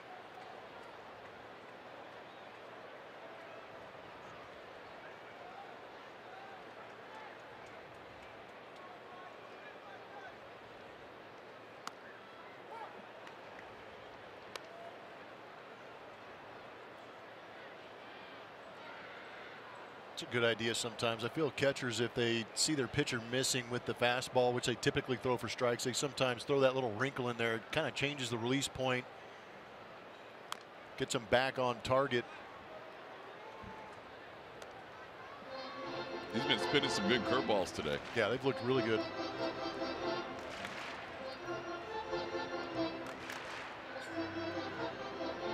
Cole entered tonight with a 2.51 career ERA against the Diamondbacks in those 5 starts.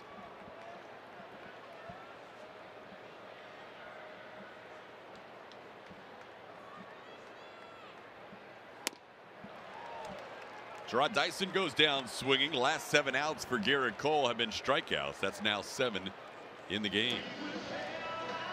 Our Best in Texas power pitch is presented by Ford, and it's only fitting because that last pitch to get that punch out was at 97 miles an hour. And over the years, the average fastball velocity by starting pitchers varying from as low as 89.4 in 2016, which was last in baseball, to now almost 94 miles an hour, which is second in all of baseball.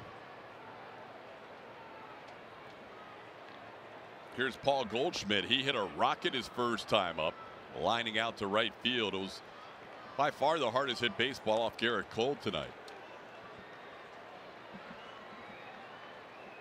Came off his bat at over 106 miles an hour. It's almost surprising in this day and age to see a staff that averaged less than 90 for a whole season. Yeah, that was just a couple of years ago. Sandwiched in between that 2015 push into the playoffs and then 2017. They went to the playoffs again, right? That was that year? Yeah, they made it last year. Oh, okay. Yep. Yeah, I was just double checking, check my notes. It worked out pretty good last year, and then they added more velocity. And this guy, Garrett Cole, to an already great World Series winning staff. Yeah, that's the beauty of things in the offseason, is when you can add a guy like this to a defending world champion. And Blummer and I were discussing it earlier, how this guy has just come out and been beyond anything we could have expected. Or I know the Astros Thought a lot of this guy, former #1 overall pick out of UCLA, but man, it's been fun to watch. 1-2 the count on Goldschmidt. Up high with a fastball, it's 2-2. Goldschmidt out of the Woodlands High School, ended up going to Texas State. Actually, Morales will be interviewing him tomorrow. That'll be a good time. Paul Goldschmidt's one of the good ones. You were here when he was just breaking in, right? Yep, I was here his rookie year, and he got called up in 2011. He was, at that time, he was the version of Carlos Correa for the Arizona Diamondbacks.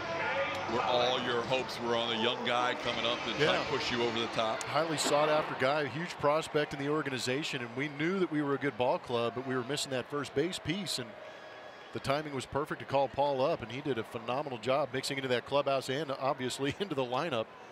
He's a high production guy, and I really felt the moment I saw him, he was eerily reminiscent of Jeff Bagwell's capabilities. High power guy, high average guy, RBI guy, and also ran the bases extremely well. Paul Goldschmidt will surprise you every once in a while if he gets on those base paths and steal a bag. Well, he grew up a Biggio and Bagwell fan. Yep. And he is also the only other first baseman other than Bagwell in '97 to go 20 home runs and 30 steals. There you go. So he's done something that his idol did and nobody else in that first base position. Here's A.J. Pollock. Pollock struck out looking his first time up. Pollock is having a phenomenal year. Top 10 in batting average, tied for first in the National League with 10 home runs. Tied for third in the NL with 25 runs batted in, and also can steal you a bag. He's in the top 5 in stolen bases. That's why he won Player of the Month. It hasn't been a fast start for Goldschmidt, but the Diamondbacks have had this guy pick him up. They just need A.J. Pollock to stay healthy. He's had some unique injuries over the years that have kept him off the field, but he's a great talent, a good athlete. Takes one outside there. It's 2-1. Kind of a wiry build, but he generates some pop. Had a 3 home run game earlier this week.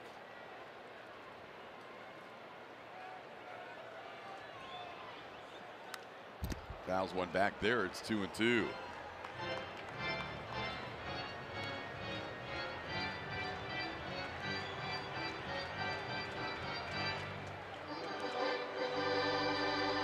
Home run game coming against the Dodgers on the final day of April.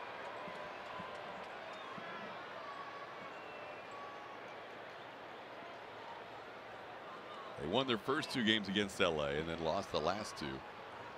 But he had 3 home runs in that game on Monday.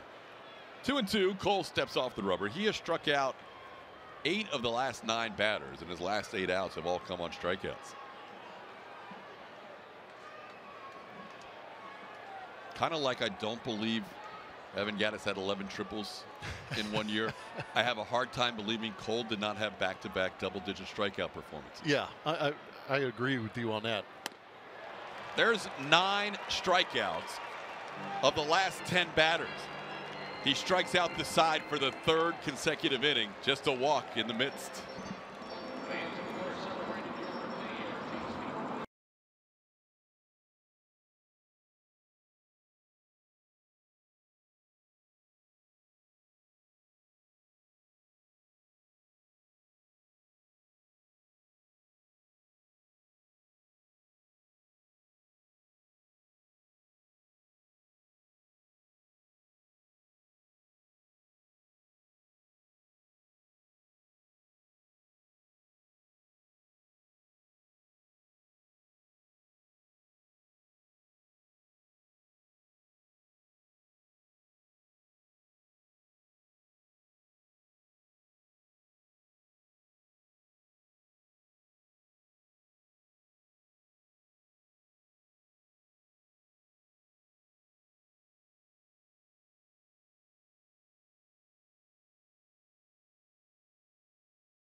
Ram. Hurry in and get a great deal during the Ram Spring Sales Event.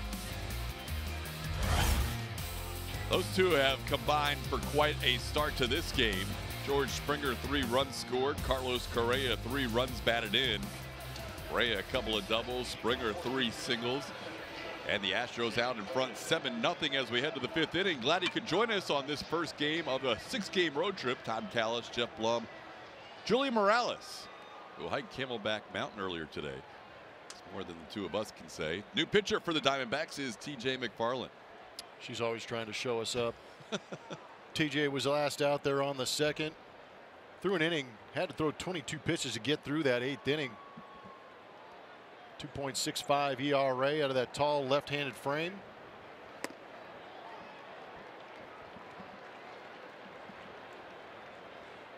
Facing Jake Marisnick to lead off the 5th. Jake looking for his first hit, a strikeout and a pop-up.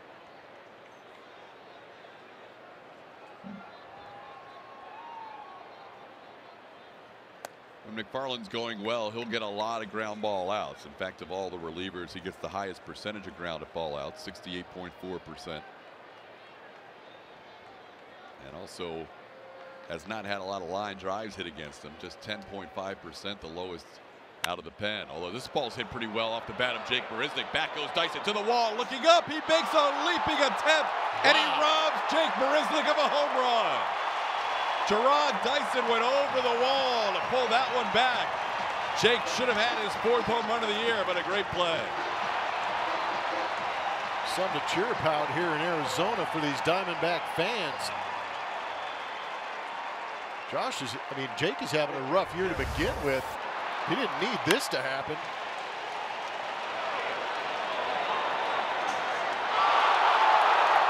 That was an incredible play. He didn't have time to get back there. He just ran, and that was full speed, scaling that fence and extending. Wow.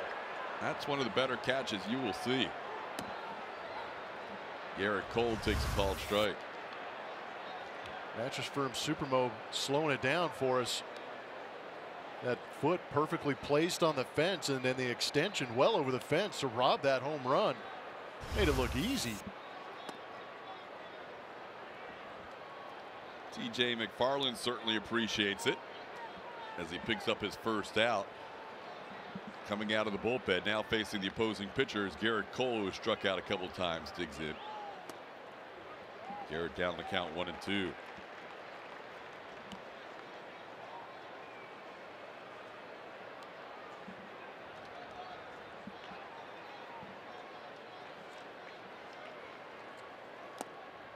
Foul tip. Caught by Avila. That's out number 2. The way Cole's going, I'm not so sure if AJ is really upset about that. I don't know. Can you add it to his K count? Oh, the strikeouts on the other side? Oh, yeah. I thought you're not talking about that.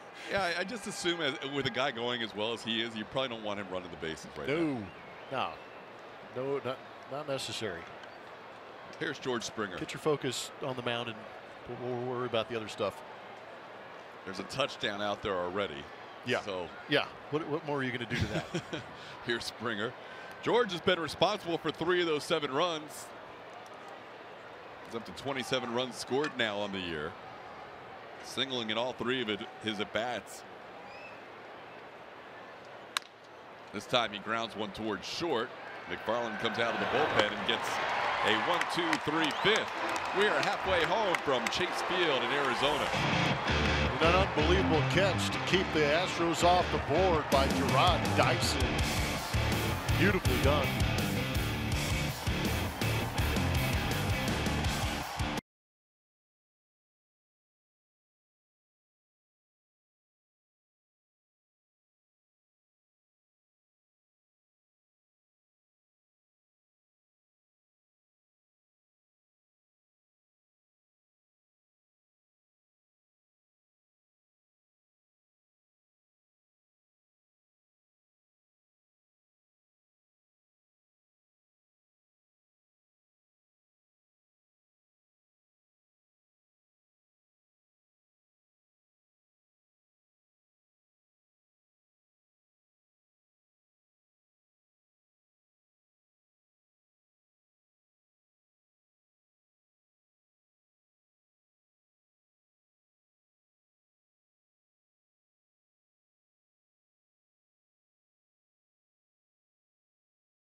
We're asking what your favorite ballpark feature is. The Green Monster will win with 50%.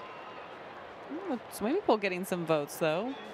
Again, I was out there with AJ Hinch today for covering all the bases. We have a fun story for you later. Stick around for that. They have a hot tub out there, too, which I don't really understand. Why? It's good for the muscles. It's 105 degrees usually here. Little pop-up in the shallow left, coming on Reddick, still coming, and a driving attempt, and he makes the catch. Josh Reddick, a great play in left field. How did he catch that? I know how. Superman? See if we can pick it up on this replay. Josh, finally not a strikeout for Garrett Cole, but a long run for Josh Reddick as he gets down there and somehow picks this ball off the grass. Now watch closely and you'll see why he caught that. The lack of moss. Ooh, new look. Trimmed up out there, but picking up Garrett Cole. Wonder if we'll have to look back at that and see if that was a big play in this ball game, because that was a phenomenal play by Josh Reddick, traveling that far. Great play by Reddick. Mattress Firm Supermo hooking us up again. How close was it? It's one thing to get the glove under there, but at full speed to be able to catch that and hold on to that baseball is even more impressive at that speed. Long way to go for Reddick. Try and check out that catch probability. That was a long distance to run before he got to that baseball. This ball is hit hard, and there it is, the first hit of the night for the Diamondbacks. Reddick does a good job cutting it off, but into second base goes Chris Owings with a one-out double in the fifth. Well, Chris Owings wasn't going to wait around. He wasn't going to let Garrett take control of that AB, attacking early.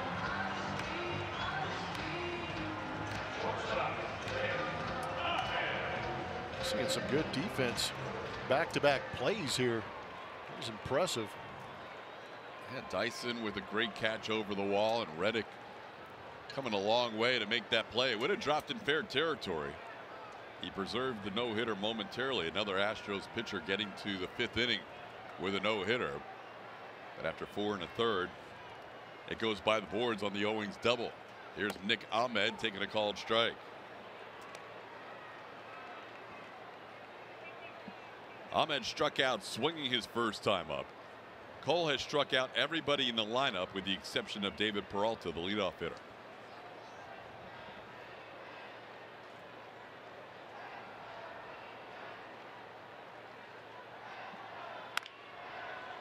Slowly hit. Correa charges. Carlos throw in time, getting Ahmed on the play. Owings moves to third with 2 outs. The Astros are excited to announce the launch of the new World Champions commemorative brick program. Enjoy new brick sizes, placement down Champions Walkway, and the option to include the Astros World Champions logo with a personal message. Visit astros.com/bricks for more info. Here's Alex Avila. Avila batting with 2 outs, a runner on third, and the pitcher due up next. A little different strategy when you get into National League Baseball. This is one where the 8-hitter might be encouraged to expand if he needs to try and drive in a run. Yeah, the 8 spot in the National League lineup is interesting, and you're right. With the pitcher hitting behind, whether it's a 7 or 8 run lead or not, or if it's a tight ball game, usually you're kind of forced to expand the zone a little bit and try and drive in that run.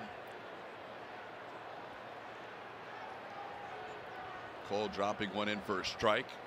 Now he's ahead 0-2 on a 97-mile-an-hour fastball. Avila spending all his career in the American League until last year when he went from the Tigers to the Cubs. Now in his first season with the Diamondbacks.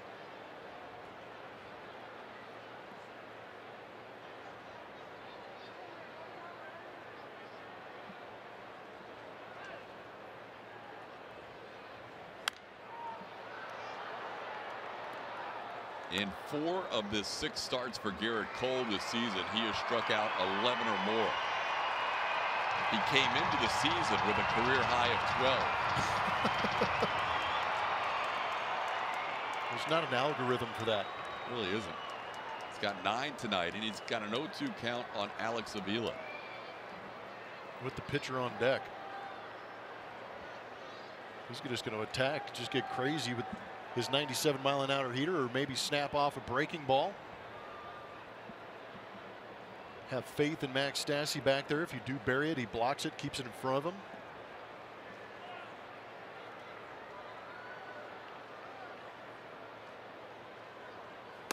He got him. That's the 3rd time this season in 7 starts Cole has as many as 10 strikeouts through 5 innings. Josh Reddick with a great play in left field, and the Astros lead this game 7-0.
By T-Mobile in Houston, hoping to have some fun here in a hitter-friendly ballpark. Lean on their big guys. 1, 2, 3 for the Astros. They had good numbers coming in to Chase Field, and they're just padding their stats today. 2-run first, thanks to George Springer and Altuve, and then 2 more in the second, thanks to a 2-run double by Correa, and then he added on another RBI later in this one. Those 3 are putting together quite a night so far, and we still got some innings left to play here. Like I said, those career numbers for these guys coming into this ballpark were pretty good. They enjoy hitting here. Look what they've done tonight. They've scored 6 of the 7 total runs between these guys right here. Springer with a 3 for 3. TK? Yeah, they're fulfilling what we talked about leading into this game. It's always nice when they pay it off. It is. Need those horses to lead the way, and they've definitely done it. Altuve hit one hard his last time up and hit one right at the left fielder, David Peralta. Prior to that, he had doubled and scored and walked and scored. He also drove in the first run of the game.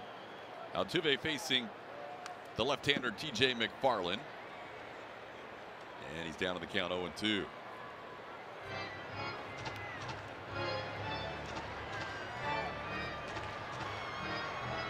Altuve, Correa, Yuli Gurriel. Top of the lineup all the way through.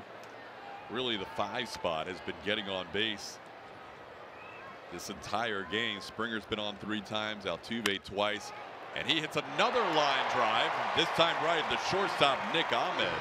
Altuve hitting in some tough luck tonight. Yeah, Jose Altuve might be starting that new fan club that is anti-exit velocity. Like you said, you've talked about it earlier in the game about how he creates so many hits, whether it be soft contact or hard contact, but not one of the leaders in exit velocity.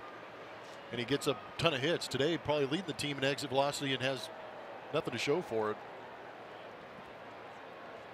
Here's Carlos Correa.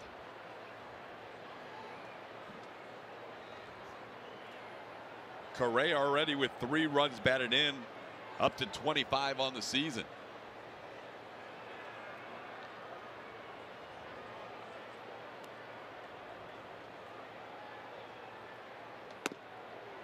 And a called strike. It's 1-1.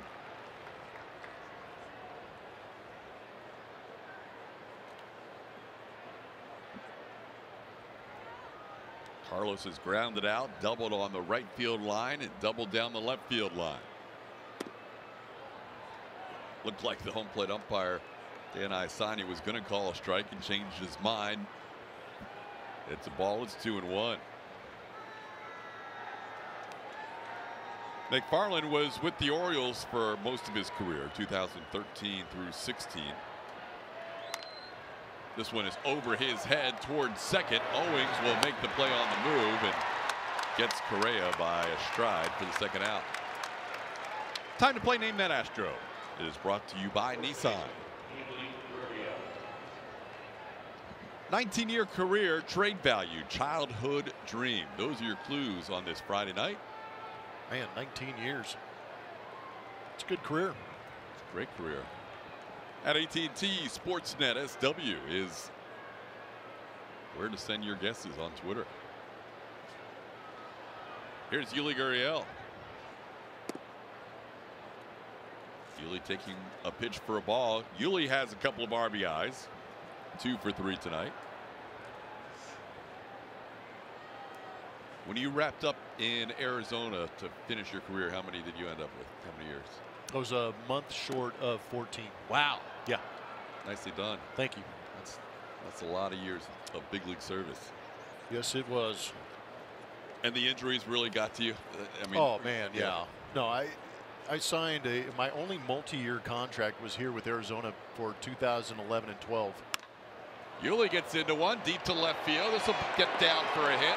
One hops against the fence and kind of stays there. Yuli into second base with a double. Yuli 3 for 4 tonight.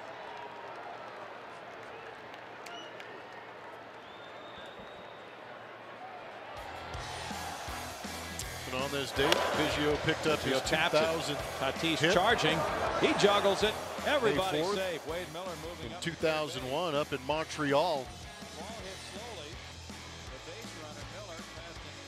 A couple of years prior, saw Tony Gwynn get his 3,000th up there in Montreal. So some moments up in Montreal. Infield knock for Craig Biggio. That looked like the ball came up a little on Fernando Tatis. Well, that was probably some of the worst AstroTurf known to mankind. Bad hops all over the place. Yeah, spent plenty of time. Seams everywhere, and it looked like Grandma tried to stitch a couple of tears together on it. It was awful. Trap doors underneath. That was your welcome to the big leagues? Yeah, that was the first big league field I played on. Yep, that was it. Here's Josh Reddick. So first big league game was at Olympic Stadium, and then the final one was here, or were you on the road? No, we were at home against San Diego. Okay. Matt Clement. So there you go. We've come full circle. We have. And interestingly enough, before we talked about Biz, is my first year here with Arizona, I had an issue with my right knee and find out that cartilage is missing in my right knee. So I had to have knee surgery. And going back to those days on Montreal, it might have been the turf that led to some of those issues. You wouldn't be the only one. No. Yeah, that turf, before they figured out this next turf that we see in so many ballparks now, is really firm to quite firm. Reddick up there with a count of 1-2. Yuli Gurriel in scoring position with 2 outs. Astros have done a lot of damage with 2 outs in this game, scoring their last 5 runs, all with 2 outs. Reddick tried to hold up, and he goes around. Josh down on strikes for the final out of the 6th inning. 1 hit, 1 man left on base. We head to the bottom half of the 6th. It is 7-0.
By authority of Houston Astros, LLC, and may not be reproduced or retransmitted in any form. The accounts and descriptions of this game may not be disseminated without the express written consent of Houston Astros, LLC.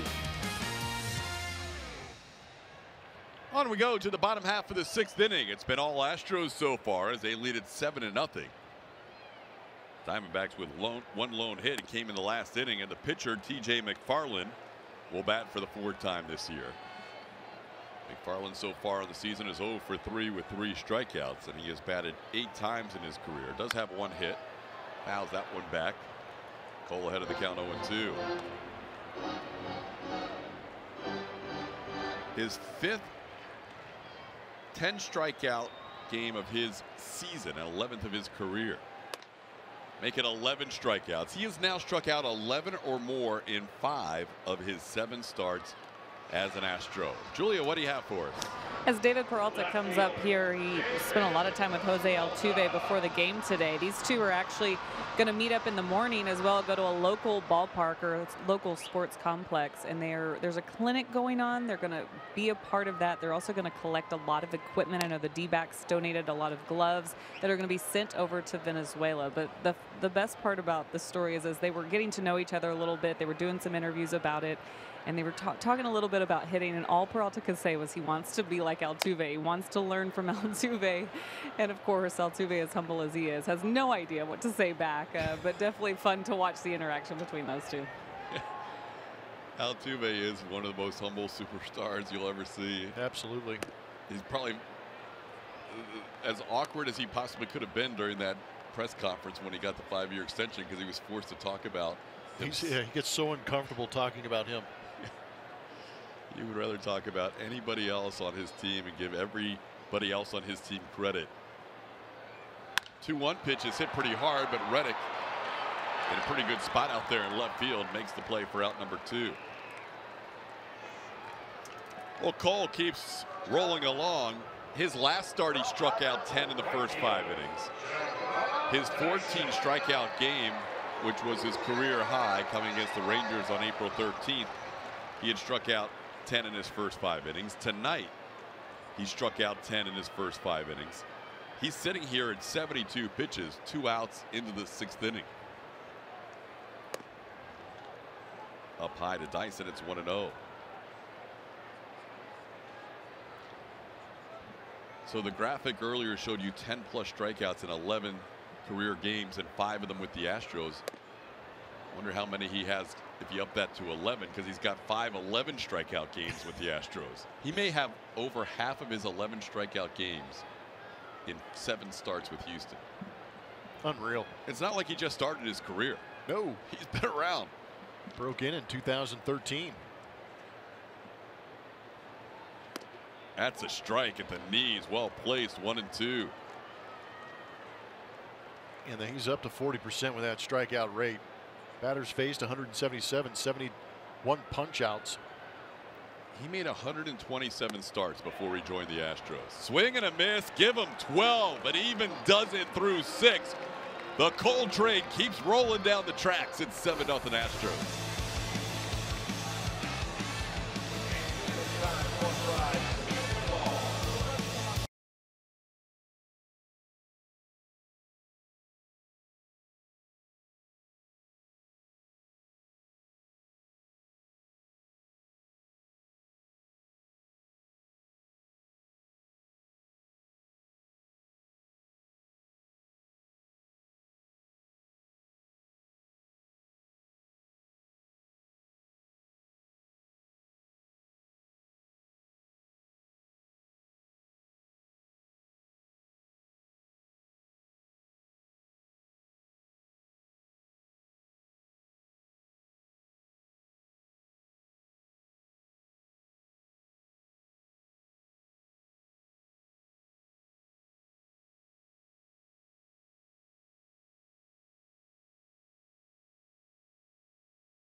AT&T Sportsnet app from iTunes or Google Play, or visit AT&TSportsnet.com to stream on your computer. Log in with your cable account and you're all set. Available for those with AT&T Sportsnet in their TV subscription. Blackouts and territorial restrictions apply. On we go to the 7th inning. Astros with 7 runs on 10 hits. Diamondbacks with no runs on 1 hit. Garrett Cole has struck out a dozen through 6 as Alex Bregman leads things off. It'll be Bregman, Max Stassi, and Jake Marisnick. Alex walked his last time up. Came in 4th in the American League with 20 walks.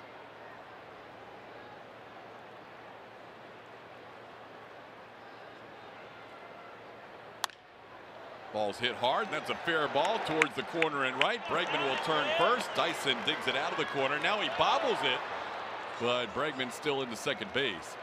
Now ball kind of getting loose.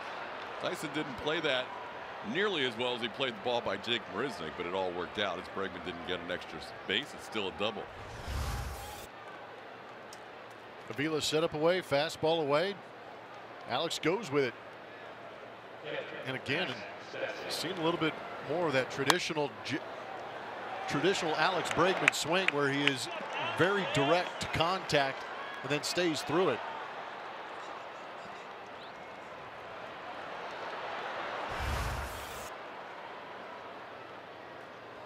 th hit of the game for the Astros. Here's Max Stassi.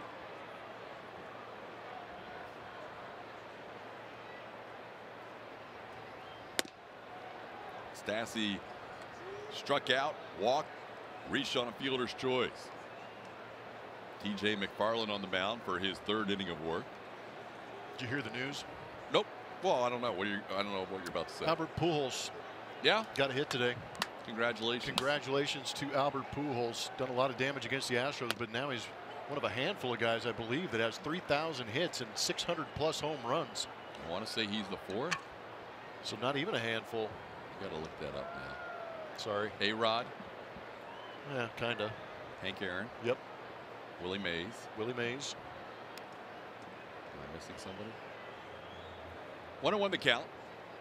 Ground ball towards 3rd, and Descalso plays it. It's a fair ball. Bregman will head to 3rd on the throw across. Wisely done by Alex, and that's out number 1 in the 7th. Time to name that Astro, presented by Nissan. 19-year career, trade value, childhood dream. Who am I? Luis Gonzo Gonzalez. Big walk-off hit on Mariano Rivera right here in this ballpark in 2001. Saw Gonzo last time we were here in Arizona. Did not see him this time around. Infield in as Jake pops one up on the first base side, and over there to make the play is Paul Goldschmidt for out number 2. But Jake retired for the 4th time tonight, and that'll bring pitcher Garrett Cole to the plate. Well, Garrett's been involved in a lot of strikeouts tonight as a pitcher and a hitter, 15 in total. Yeah, he's accounted for 15 of them, huh? Pretty impressive. Yeah, 4 guys. Wow.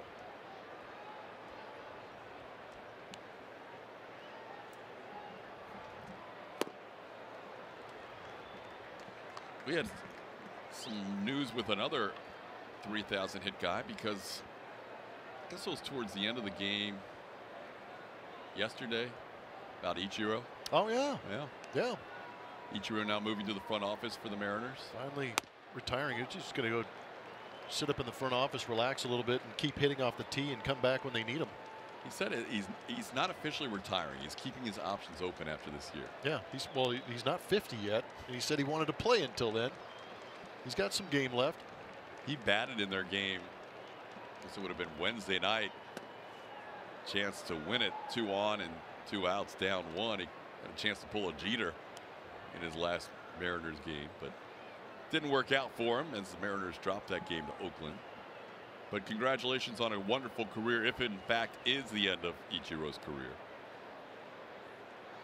Cole with a count of 1-2.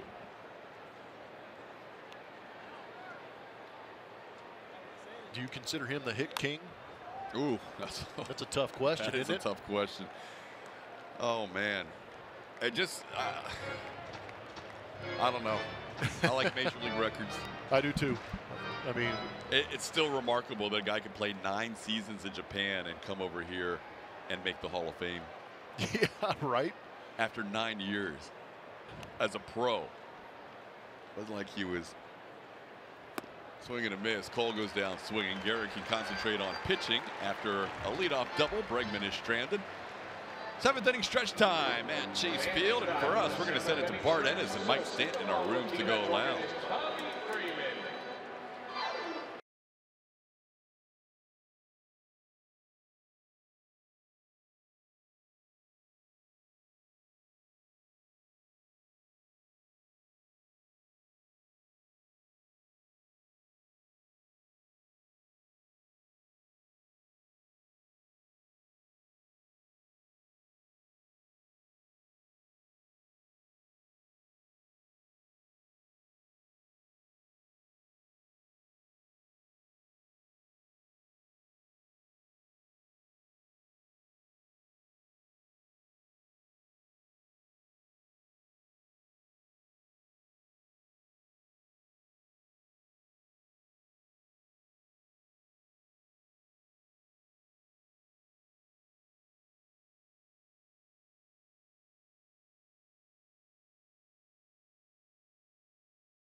Had an opportunity to celebrate on this field a couple of years ago. They were trying to get to the postseason for the first time in a decade, and so they were hoping to pop some champagne, but the Arizona Diamondbacks have had some bad luck when it comes to teams celebrating on their own field, going back to their NL West rivals like the Dodgers, who jumped into their pool when they clinched the division. They didn't like that. That didn't go over well. So AJ Hinch told us a story today that right before the series in 2015, senior management came down to his office and begged, pleaded that the Astros do not jump into the sacred pool if they were to clinch a playoff spot. So they didn't. They actually just took their celebration down to the clubhouse and had one heck of a time down there. We all remember that very well. Very exciting times for the Astros, and that was the beginning of some really fun times that we'd see over the next couple of years. All right, Julia, good memories here for AJ Hinch and the Houston Astros. No cannonballs. Nope. It's kind of boring. The Dodgers ruined it. Paul Goldschmidt down in the count 0-2. Yeah, it's got to have a little extra sting when your in-division rival is partying in your backyard. Yeah. Your own territory out there in right center field. Fun place to watch a game. Yeah, you should know. I've been out there a few times. Got in the pool for a you've broadcast. been in the pool, right? Yeah, absolutely. Took it to the next level, Julia. 0-2 the count on Goldschmidt. It'll be Goldie and then A.J. Pollock and Daniel Descalso.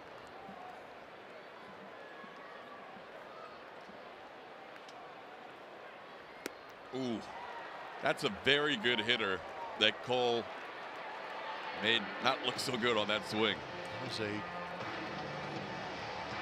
nasty breaking ball. 13 strikeouts for Garrett Cole.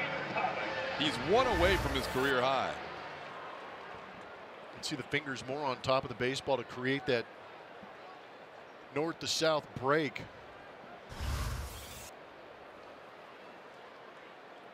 Here's A.J. Pollock.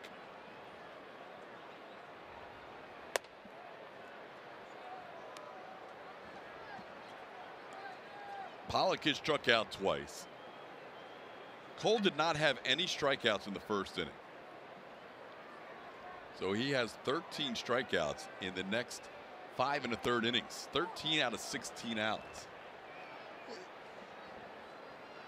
This is a big league team, too. This is best team in the National League record-wise. Man, just not standard to go out there and just abuse hitters with this stuff at this rate. At least American League teams can say, you know what, we haven't really seen much of them coming over.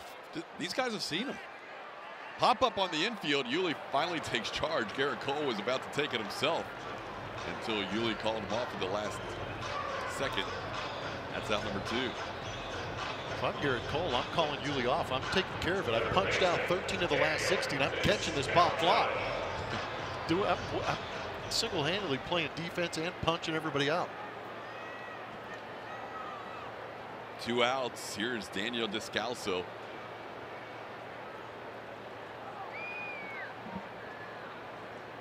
In his career high, where he struck out the 14 Rangers, he pitched 7 innings.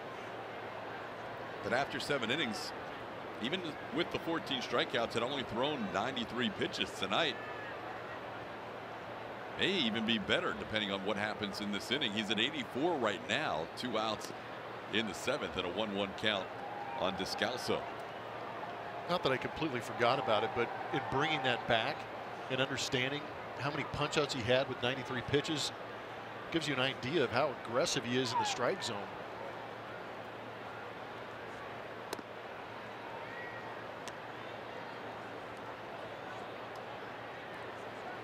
Counts 2-1.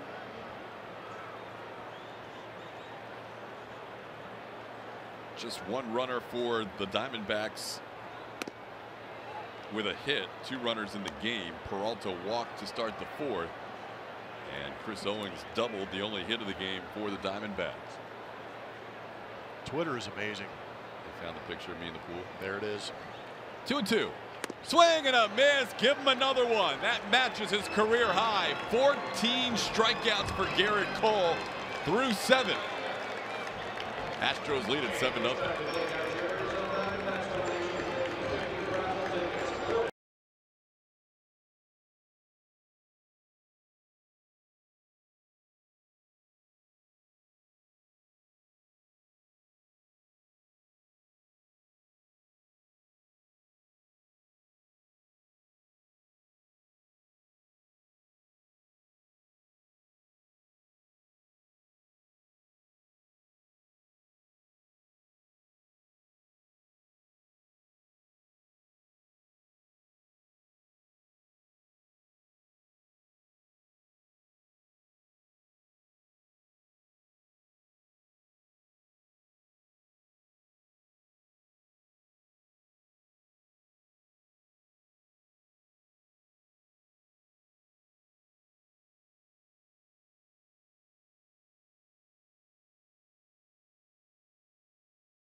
Have George Springer batting for the 5th time tonight. 3 hits, 3 runs. Also grounded out. George having a nice game against the Diamondbacks yet again. Coming in batting .444 against the D-backs. That was in 13 games. 1219 OPS as well.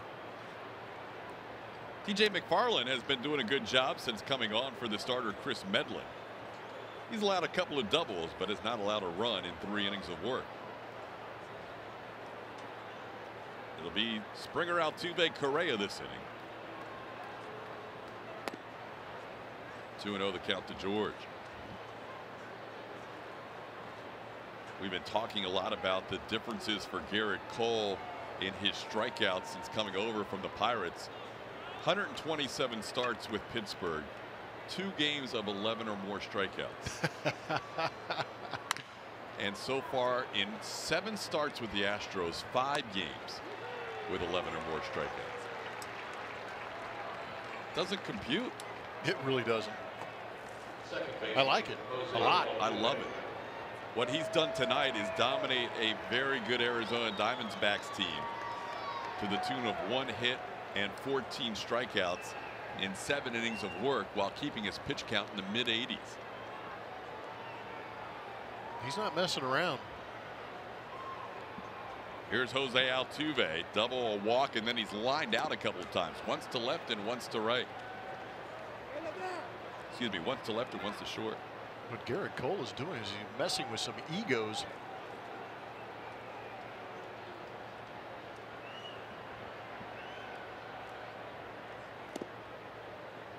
One and 1 the count.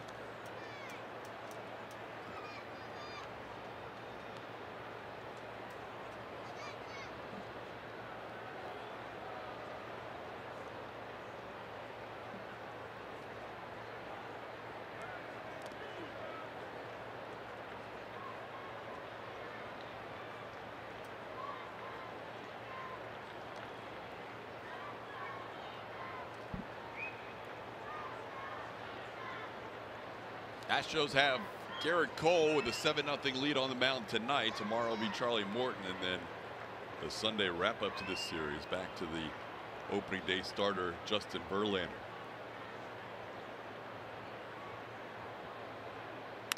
There's a ball hooked down the left field line, and that's going to be fair and headed towards the corner. Altuve has hit the ball hard all night long and ends up with his 2nd double of the night. No player does more, presented by AGB. We've seen some bombs. This was a big one earlier in the season in Seattle, 455 feet for George Springer. Then a little more recently the other day, Carlos Correa, 446 feet as it hits the back panel on the closed roof of Minute Maid Park. Some high exit velos, great launch angles, and a lot of distance on some powerful home runs. Longest home run at Minute Maid Park this season.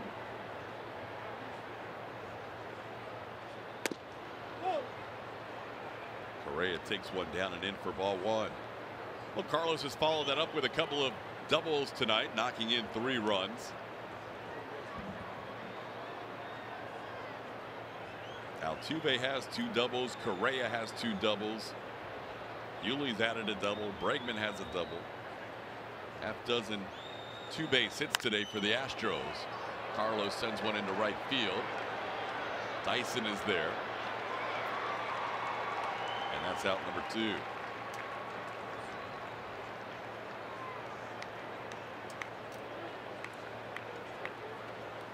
First baseman, Yuli Gurriel.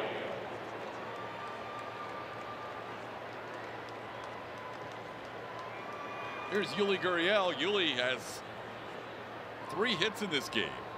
RBI single in the 1st, RBI single in the 4th, double in the 6th. He's also scored a run. Yuli has moved that average up 27 points tonight.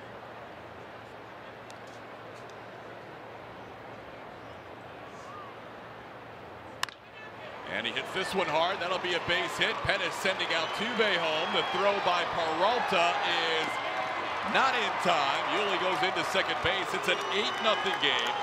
3rd run-scoring hit of the night for Yuli Gurriel. Astros still playing good hard baseball. Gary Pettis is going to ice that shoulder tonight. Great swing from Yuli. 4th hit in the game. Needed to see some of these hits fall, and he's doing a great job of raking it. What I also think is great, too, is that Yuli didn't give up on the play. He saw the throw go up over the cutoff man's head, and he took a chance at second base and made it. Second time in Yuli's career he's had 4 hits in a game. Also did it last July 21st against the Baltimore Orioles on the road. Here's Josh Reddick. He rips one foul past Alex Cintron in the first base coach's box.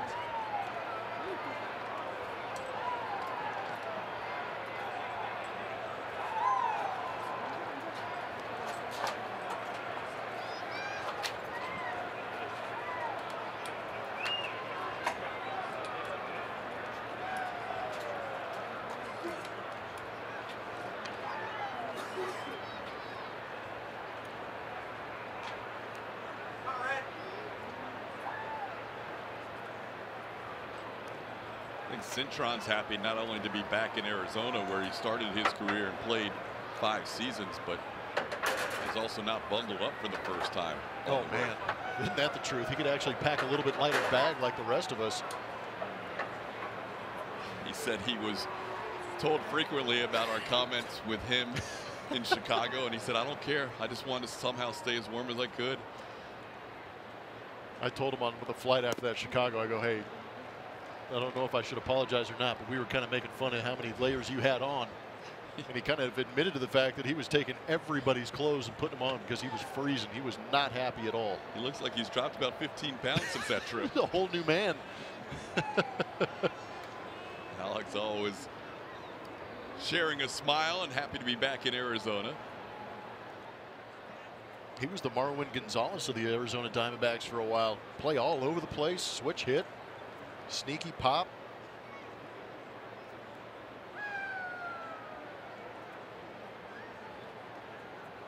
Astros up to 13 hits now. Yuli Gurriel with 4 of them on second base with 2 outs. Reddick takes one in the dirt, 2-2. This is a game where Torey Lovullo is hoping that TJ McFarland can just get them through and not have to use anybody else in his bullpen. For the most part, McFarland's done a good job keeping his pitch count down, working in his 4th inning at 48 pitches.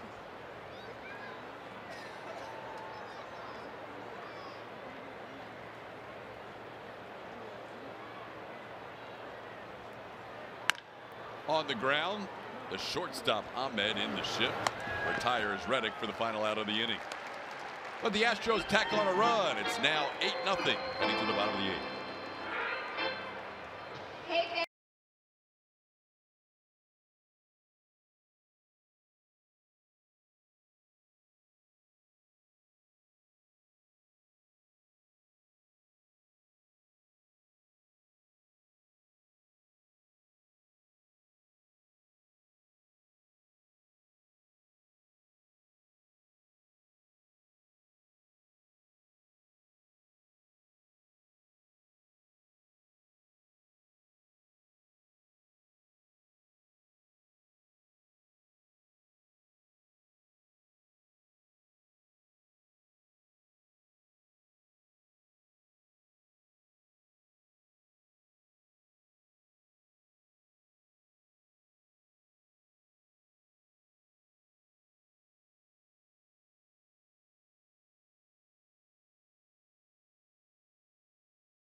W Fan WTX on Twitter to show us, and you could win a VIP experience. West Texas May is your chance to show your spirit, so tweet now and you can win big.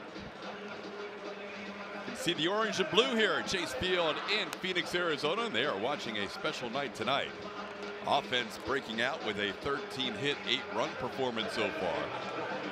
And Garrett Cole through 7 innings, already matching his career high with 14 strikeouts. Allowing just 1 hit so far and 1 walk.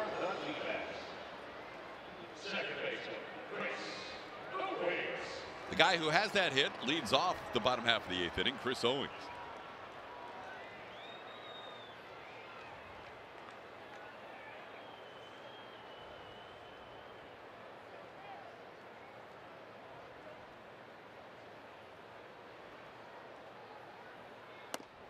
And he pours a strike in there.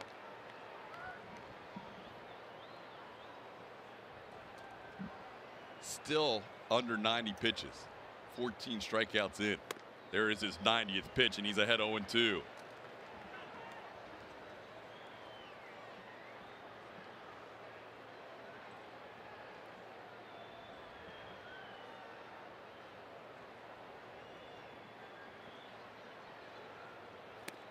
Three-pitch strikeout coming back to get Owings, the only guy who had a hit against them. That is 15 strikeouts for Cole.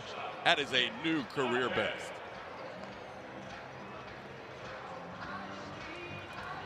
That slider has been extra nasty today. A couple of fastballs away, and then just a turbo slider down and away, starting on that outside edge. Impossible to lay off this evening.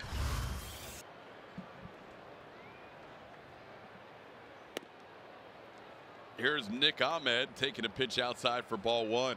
I'm running out of superlatives when we talk about this guy. His 7th start, and he's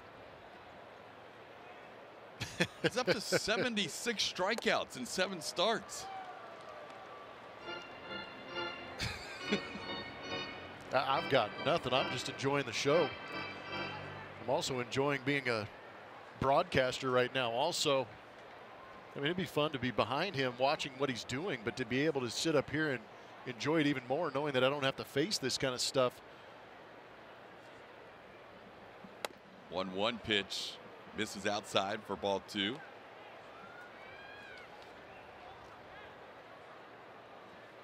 James Paxton not too long ago had a 16 strikeout game for Seattle. Ooh, drops that hook in there. It's 2-2.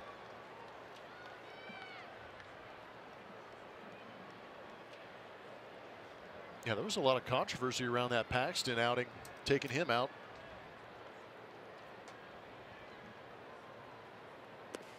No chase there, and Ahmed has a full count.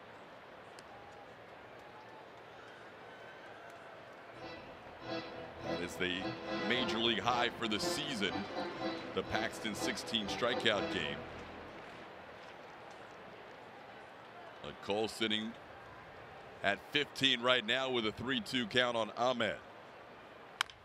That one's towards Correa. 2 hops. Carlos comes in and makes the play for the second out of the 8th inning. Cole retired the first 9 batters in this game, and now he's retired the last 10. Good buddy of ours, the Ace of Spader on Twitter, just sent me a text, and he also tweeted out this number. It says career games in an Astros uniform. Nolan Ryan had 282. Garrett Cole now has 7. Career games with at least 14 strikeouts in an Astros uniform. Nolan Ryan 2. Garrett Cole 2. Just putting things in perspective a little bit. He has been something special. Alex Avila down in the count 0-1.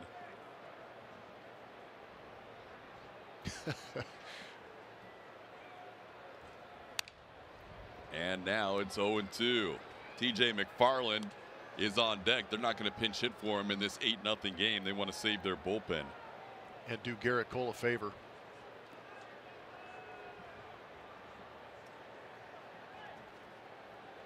Although I'm not sure if McFarland gets through the next inning, if he ends up leading off next inning. A lot of it depends on what Avila does right here. Down to the count 0-2. This will be the 100th pitch of the night. And he misses outside, 1-2. Changeup. Seems like he's gone a little more curveball slider heavy tonight than he has in other starts. I agree.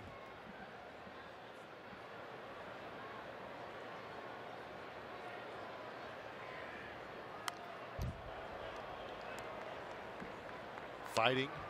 3 changeups in this game for Garrett Cole.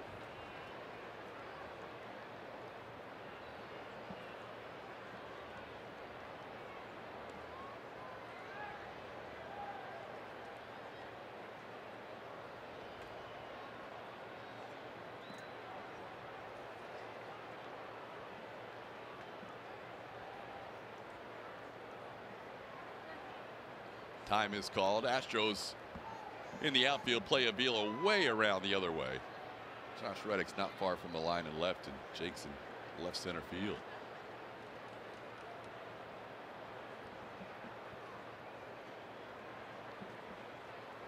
Swing and a miss. 16 strikeouts for Gerrit Cole.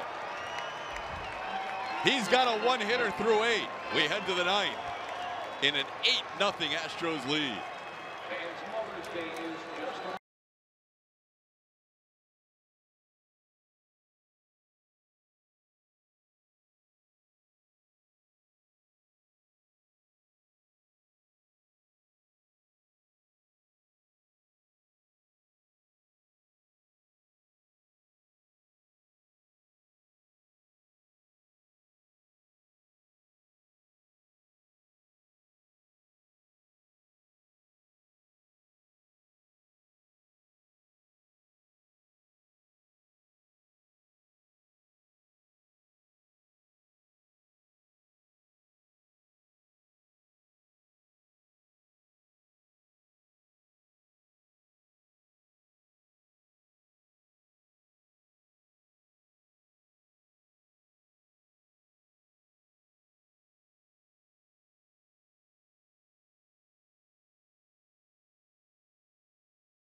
On AT&T Sportsnet is brought to you by Toyota.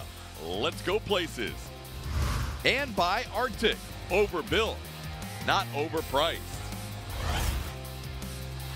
8-0 Astros lead. The offense coming alive is one story in this game. The other story is that Gerrit Cole is pitching a masterpiece. A one-hit shutout through 8, and Blummer, he joins some pretty elite company.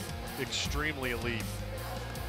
Randy Johnson in 1998 punched out 16 against the Pittsburgh Pirates. Nolan Ryan, Don Wilson, but sitting atop is Don Wilson, and Gerrit Cole is within striking distance.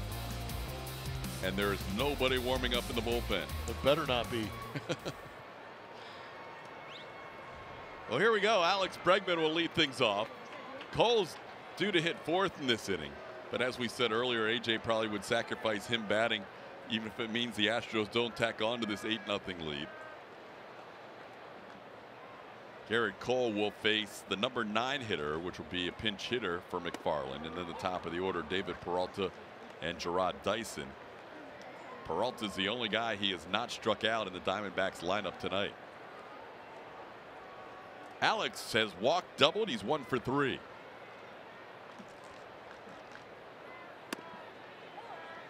McFarland has done exactly what Torey Lavillo had hoped for. Even though he gave up a run the last inning, he is soaking up some innings for this bullpen. He is pitching his 5th inning of work in relief of Kris Medlen. Medlen went 4. He allowed 7.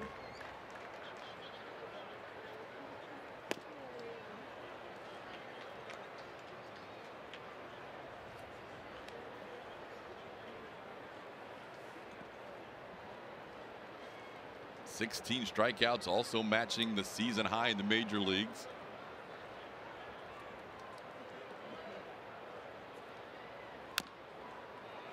The incredible part about tonight, or one of the amazing feats, is that not only does he have the 16 strikeouts, but he had 0 after the 1st inning. Usually you get on that roll early. Yeah. And just flow with it, but it was almost as if he came out that 2nd inning was just like, man, I didn't punch anybody out. I got to get some. And then he went 9. Then just started destroying people. 9 out of 10 hitters. So he has 16 strikeouts in the last 7 innings. So 21 outs, 16 of those have been strikeouts. 2-2 the count to Bregman.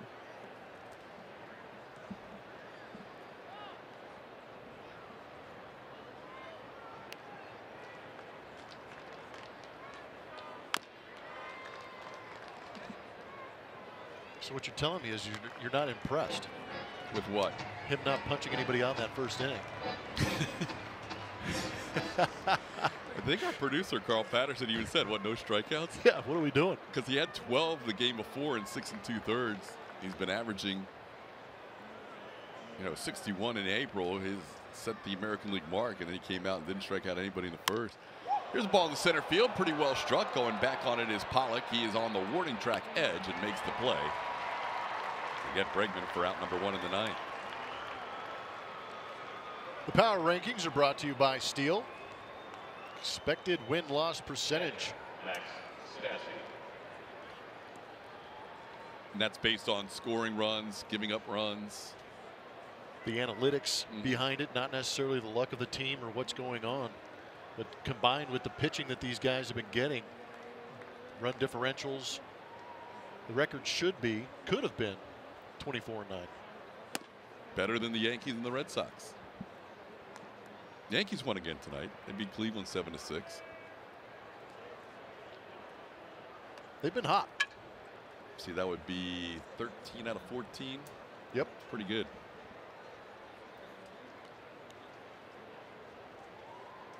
So the Astros are going to be okay. Yeah, I think so. They might be just fine. I know it hasn't exactly flowed offensively the way they want to at home, and there's been some blips with bullpen losing a couple of games against the Yankees, but well, I'm like every fan at home too. I expect this offense to score 7 runs every game. They're that good, but it's just not going to happen because baseball is baseball. Stassi with a base hit to left field. He's a 1-out base runner in the ninth, and the Astros up to 14 hits in this game. MLB At Bat is your #1 Astros app. Customize your experience to catch every moment this season and get Astros home screen icons and features such as MLB.TV Game of the Day, pitch tracking, in-game highlights, live radio broadcasts, stats, news, and more. Download MLB At Bat today. I did not see anybody warming up in the bullpen, did you? Nope. So does this mean a position player is going to pitch? Well, that would make my night. If somebody was warming up in the bullpen, they are hard to see. Stealth. And Torey Lovello in the National League going out and talking to the umpire first. That usually indicates that a double switch will be happening. So we'll have a position player pitching in the ninth inning. We'll come back and tell you about that after this.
Happening at Minute Maid Park. This month's calendar includes Pinot in the Park, Star Wars Night, Faith and Family Night, and Orbit's birthday celebration. Visit astros.com/promotions for tickets and a full list of events. Big day in LA. Albert Pujols, 3,000 hits. Picked up his 3,000th hit earlier today. in that game in Seattle. Descalso's the new pitcher. Jake Marisnick, the new hitter. Descalso has 2 1/3 innings under his belt in his big league career. This is his second time pitching in an Arizona Diamondback uniform. I have no idea what he has. Yeah, he pitched a couple times last year. Yeah. Got one in St. Louis in 14. Just wanted to save McFarland. I mean, the poor guy was trying to take the battling. Yeah. And he had gotten to that point where you don't want to risk an injury. The only bad thing about Stassi getting hit is Cole's going to have to hit again. Unless something strange happens here. 1-2 the count to Jake. 1 out, 1 on. We're in the ninth. If you are just joining us, not only is it an 8-0 Astros lead, but it's a huge night for Gerrit Cole. Making the play in foul territory is David Peralta. Route number 2. Well, Gerrit Cole's going to get the hit for the 5th time today. He struck out 4 times. Sensing a theme in Gerrit Cole's night. Can't figure out what it is, though. All of a certain letter. Yeah. Been writing it down a lot on my note card here, too. Scorecard.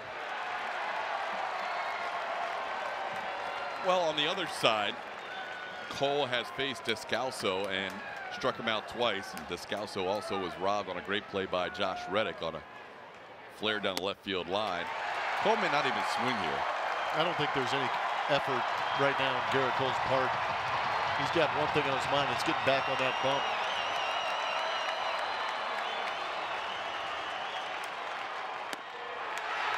Descalso strikes him out on 3 pitches. The crowd goes crazy. They haven't had much to cheer about. It's the Gerrit Cole night when we come back. 16 strikeouts heading to the ninth.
Sixteen Ks he's sitting on as he comes back out for the 9th inning is tied for 2nd most in team history.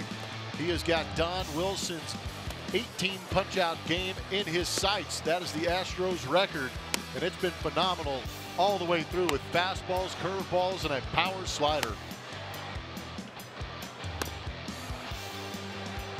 Struck out the side in the 2nd, 3rd, 4th. 1 strikeout in the 5th.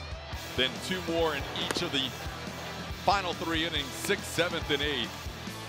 Picking up his 16th strikeout on Alex Avila to end the 8th inning. He has ended every inning since the 1st with a strikeout. You're still hung up on that 1st inning. When Descalso took the mound, moving from 3rd base, Devin Marrero came in to play 3rd as part of the double switch. Marrero batting in the number 9 spot, so the 3rd baseman will lead off in his first at bat against Gerrit Cole. It'll be Marrero, then the top of the order, David Peralta and Gerard Dyson. Garrett Cole at 102 pitches, 55 fastballs, 24 curveballs, 20 sliders, 3 changeups. Still touching 95. Fires a fastball for a strike.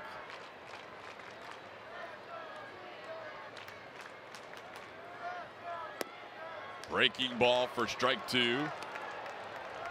He's been able to drop in the curve when he's needed to for a strike. The fastball has been dotted using all the quadrants.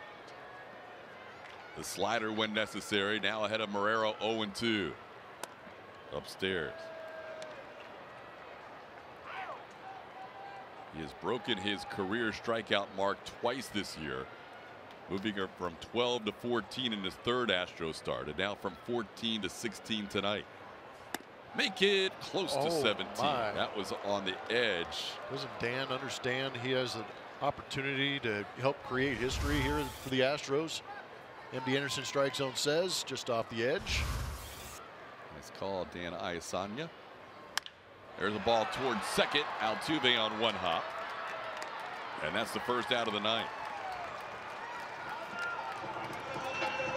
You get caught up in the strikeouts. The hit total looks pretty good too. Yeah.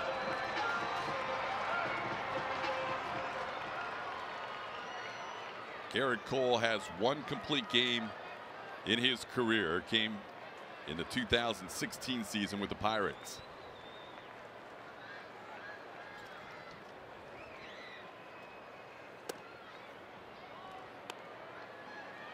July 27th of 2016 against the Mariners.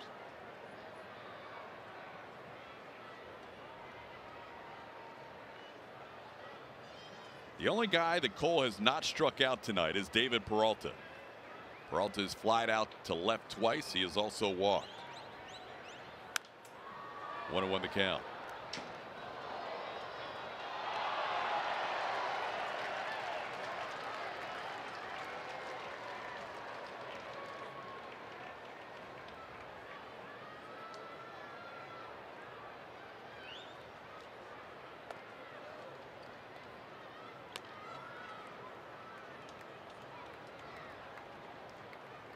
Cole setting the American League record for strikeouts in the month of April with 61. And now he's starting out May with a 16 strikeout performance. There's a line drive caught by Yuli Gurriel, out number 2.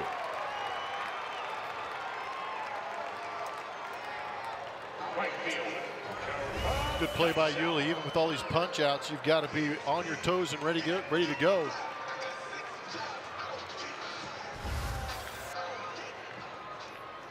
Sitting at 111 pitches right now. A.J. Hinch has Joe Smith warming up just in case.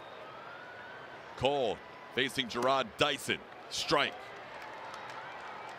That was 99 miles an hour. That's not his pitch count. That's the velocity.